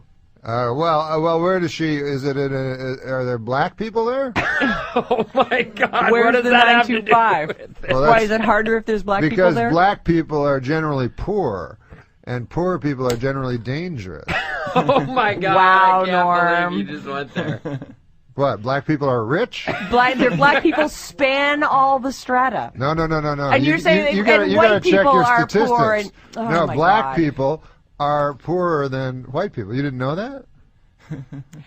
Are you telling Norm. me that you think black? What I'm saying is that I try not to pigeonhole people into black people truth. are poor, not into the truth. Listen, there's a huge ignored middle class black population out there. How dare you say black people are poor and therefore dangerous? Because I want them to be not poor. That's why. And really, how are you gonna? What's your plan? My plan is to first of all admit that the black people have less money than white people.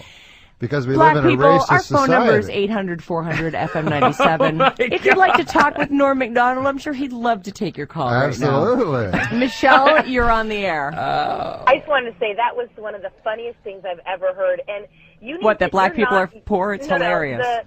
The teacher thing, and Oh. you need to probably act like you're not offended by that, because first, you don't have a right to act like you're offended, and that was funny as hell. He is right about black people being poor. You know it. I know it. Oh, and the my black God, people know what it. has happened on this show? Well, he taught us a lot today. I think moms. Oh, it's a learning show. Moms Well, an Wait easy a job. second. Where have Teachers you an guys easy been job. living for the last 300 years? Paris, you are on the air. I think that is completely untrue. Go How on. can- Not all black people are poorer Amen. than Sister? white. Well, I didn't say that.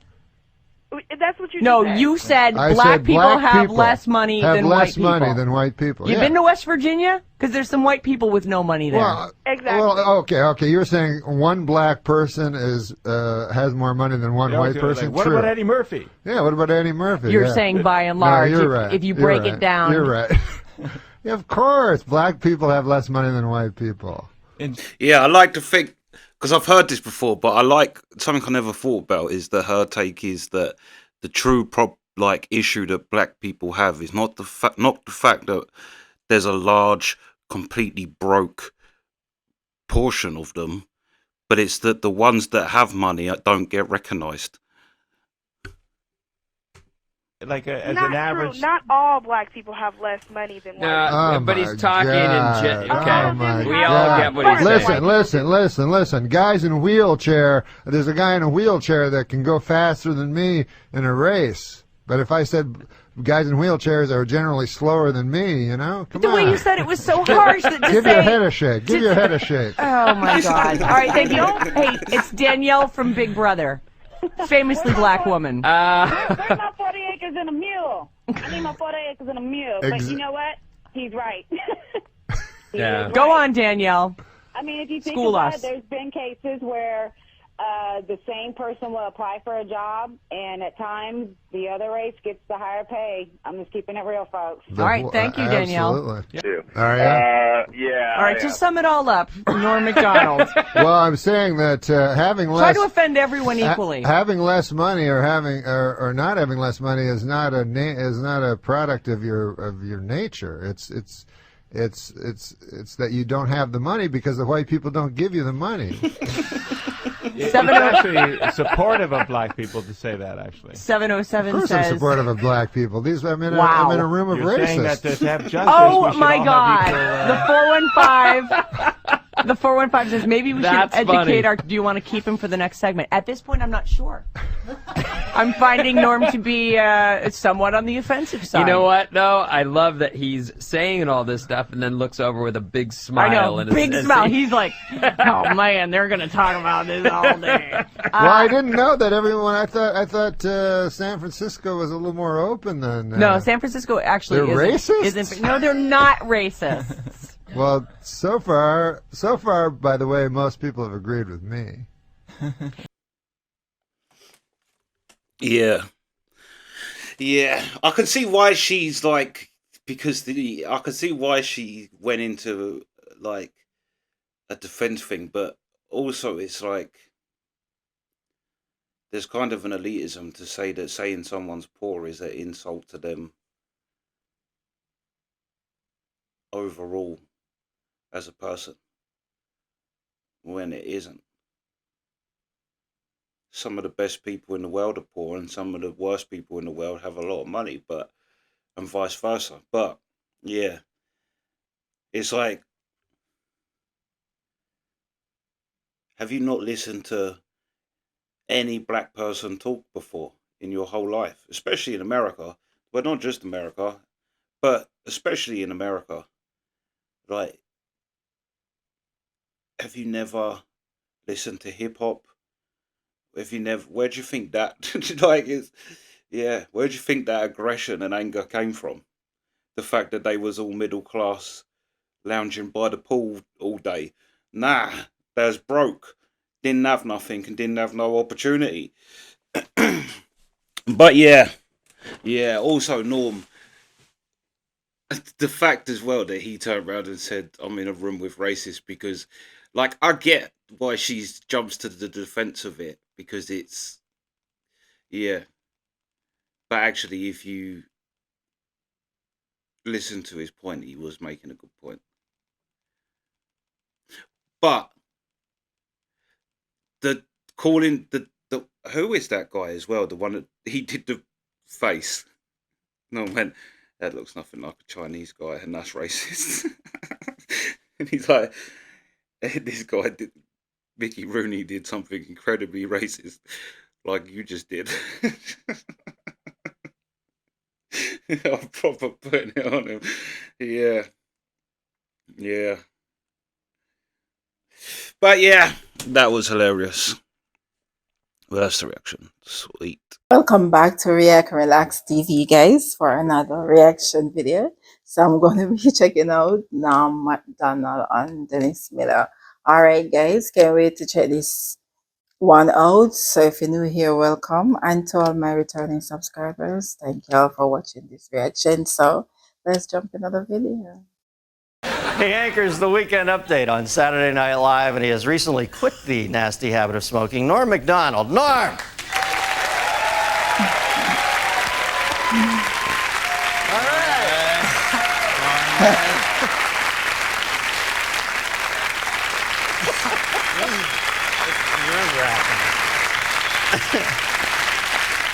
Now, you're a young iconoclast, Norm. You know, the kids, they get you. What?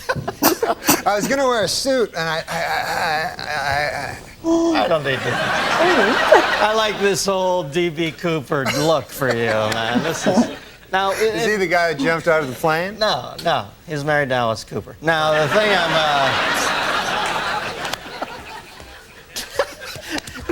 remember you wrote for my first talk show? Yeah, you gave me my and first I used job. to come in the room, and you and Drake Sather had no lights on. It was like some fucking Anton LaVey Satan cult in there, and you guys used to turn out the sickest jokes ever, and everybody was always smoking. Then I see you on Saturday Night Live during the opening credits, and one of the things I like about you is you're completely unfiltered on that show. You'll say anything, and I saw in the picture you had a cigarette in your mouth. This guy just doesn't give a shit. So I asked you to come on. I find out you pussed out on me and quit smoking. What is that all about? No, because it's bad for you. Right? They have these fucking things on the side. You have to read the fine print where it says, it's bad. Now, when did you first start smoking? I started smoking as a kid, like when I was, I think I was like 14, and I thought, I'll look really cool like if I start smoking, because I didn't get along with anybody. So I started smoking. Wouldn't you know it, I did look cool. All of a sudden, all these broads like me and everything. Not broads, but ladies, girls, women. And it was hard though, man, because I was guilty about it all the time I smoked, because I always thought, I always knew it was bad for me, you know? Like, even though some guys will say that it's good because their uncle lived long or something and he smoked, and they'll go, hey, what about, that old guy, Bert Mustin, what about that guy, And then, he just because he lived long, that doesn't mean anything, right? That's just one guy. You can't, just because Bert Mustin lived long, you're all of a sudden... You did your master's thesis on this, didn't you? That's for sure. I love hearing the way our dog talk, or when he's breaking down a story for you, the way how he talk or he tells it, like, it's just hilarious.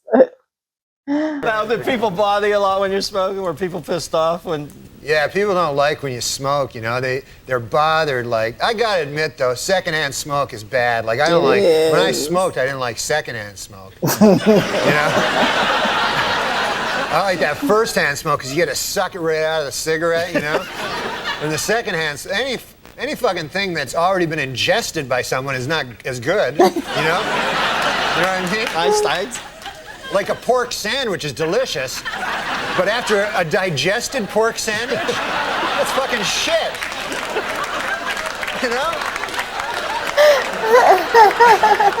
You can't fight that logic, Norman. You cannot? Do you think advertising brings kids to smoking? You know, there's a lot of fight with the Joe Camel thing. Do you think they really? Yeah, definitely they got it. Because the thing is this, the advertisers, they got to go after kids because they're not going to get adults. Like, there's not going to be a 50-year-old guy going, hey, I should start smoking. That goddamn Camel. Look at him. They got to get little children. Joe Camel. Yeah. That's a frightening-looking beast. He looks like a cock. I read that. Yeah. I didn't make this up. And I know you don't mind first-hand cock, but... What's going on here? What now? What? You don't know that? Don't say that. I know how this stuff happens, man. There's a buddy of mine worked on Saturday Night Live, and he said he was a fag once as a joke. And then he said everybody comes up to him and saying, "Are you a fag?" Gay man, I mean. Show about smoking. They thought you meant the British word for cigarette. All right. Exactly. Can I bum a fag? That's what they say in England. Where else? All right. The thing about Joe Camel looking like a cock, Dennis. Oh, yeah. I lost my train of thought. Thanks for bringing me back. This is what I've noticed. He doesn't even look like a fucking camel. He looks so much like a cock because you know how it's usually subliminal? Yeah. Where you have to find the cock, right? This character, you have to find the goddamn camel.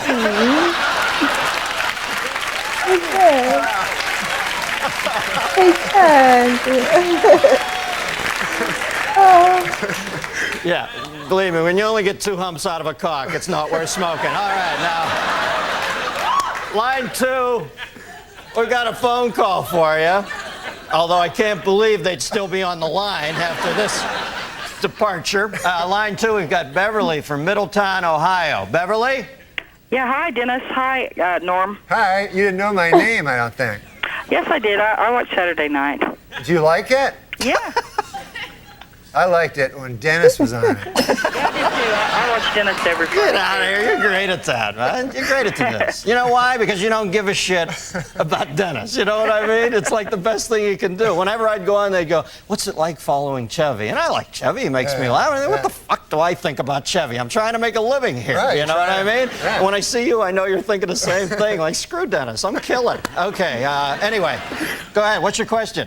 Okay, since nicotine is such an addictive drug, do you think someday you'll have to have a prescription to buy a pack of cigarettes? Well, you know, they always bring up the Constitution and talk about how we should still have the right to a militia and all that. But let's face facts, this country was built on tobacco growers. So, you know, if you're going to start changing, if you're not going to change one thing because it comes from way back then, you can't change this either. There are farmers out there who make a living. Tobacco is one of the crops that got this country going. So, no, I don't think they'll ever make it illegal. Yeah, no, they shouldn't make it illegal. Even though. Prescription? Get a prescription? I don't think it will ever reach that state for real. Yeah, given the what he said, Dennis. Yeah. I know. I think Norm's backing me up on that. What motivated you to quit? Well, I guess, you know, I read this thing about how it was like a phallic symbol. And my doctor went in, he said, you probably have an oral fixation, which you know what that means. Let's not kid ourselves, right? So, that's why I always smoke like cigarettes instead of cigars, because if I'm going to have I like a little white thin cock. That's what I was just thinking. Back to the old coffee. I go away to Ohio, Middletown, the center of the universe to take a nice, clean call, and then I space out. I'm thinking, I can't listen to Norm for a second. I gotta get a time cue here. I come back, and you're talking about having a thin white cock in your... I don't have a thin white cock. In my cock, you mean? No. In my mouth. No, you misunderstand. What I'm saying is He's this. too lost. I'm just Don't make the mistake of thinking I fucking listen to you. I just want to make it clear about that cock thing. Not letting it go. I was just saying, if I ever was gay, if they suddenly made it mandatory or something, then I would choose the smallest cock, and I would like a guy that came fast. I don't know. I thought the subject was cock. No, Cox is next week. I'm sorry. Does that answer your question? I don't think so. Yes, it does. I don't think it did. You guys give her a totally different answer. You went really off. Like, that's just crazy. Listen, I was not expecting that. I was not expecting that. Ooh. Wow. That's crazy though. With the cigarette and the cigar thing, it's like up to you, like, right? It's up to you. You knowing that it's bad for you, right? It's up to you, the individual, if you want to go ahead and buy it or smoke it. But I don't think there ever will be a prescription. I don't think there ever will make it illegal because, like, all about the money, make it go, the business goes round and the top who it belongs to, like, I don't think they're gonna ever shut it down. So, they're all buddies. So yeah. So yeah, that's what I think. It's up to you, the person as a person, right? If you want to go ahead and buy it, you know the danger of it. So it's up to you if you want to go ahead and smoke it or not, right? Yeah. But that's just crazy though, with these two, Dennis and Nam and the whole business. Like, that's hilarious. Alright guys, anyway, don't forget to live, love, laugh, and to learn, and I will catch you in another one. Thanks for watching. Bye.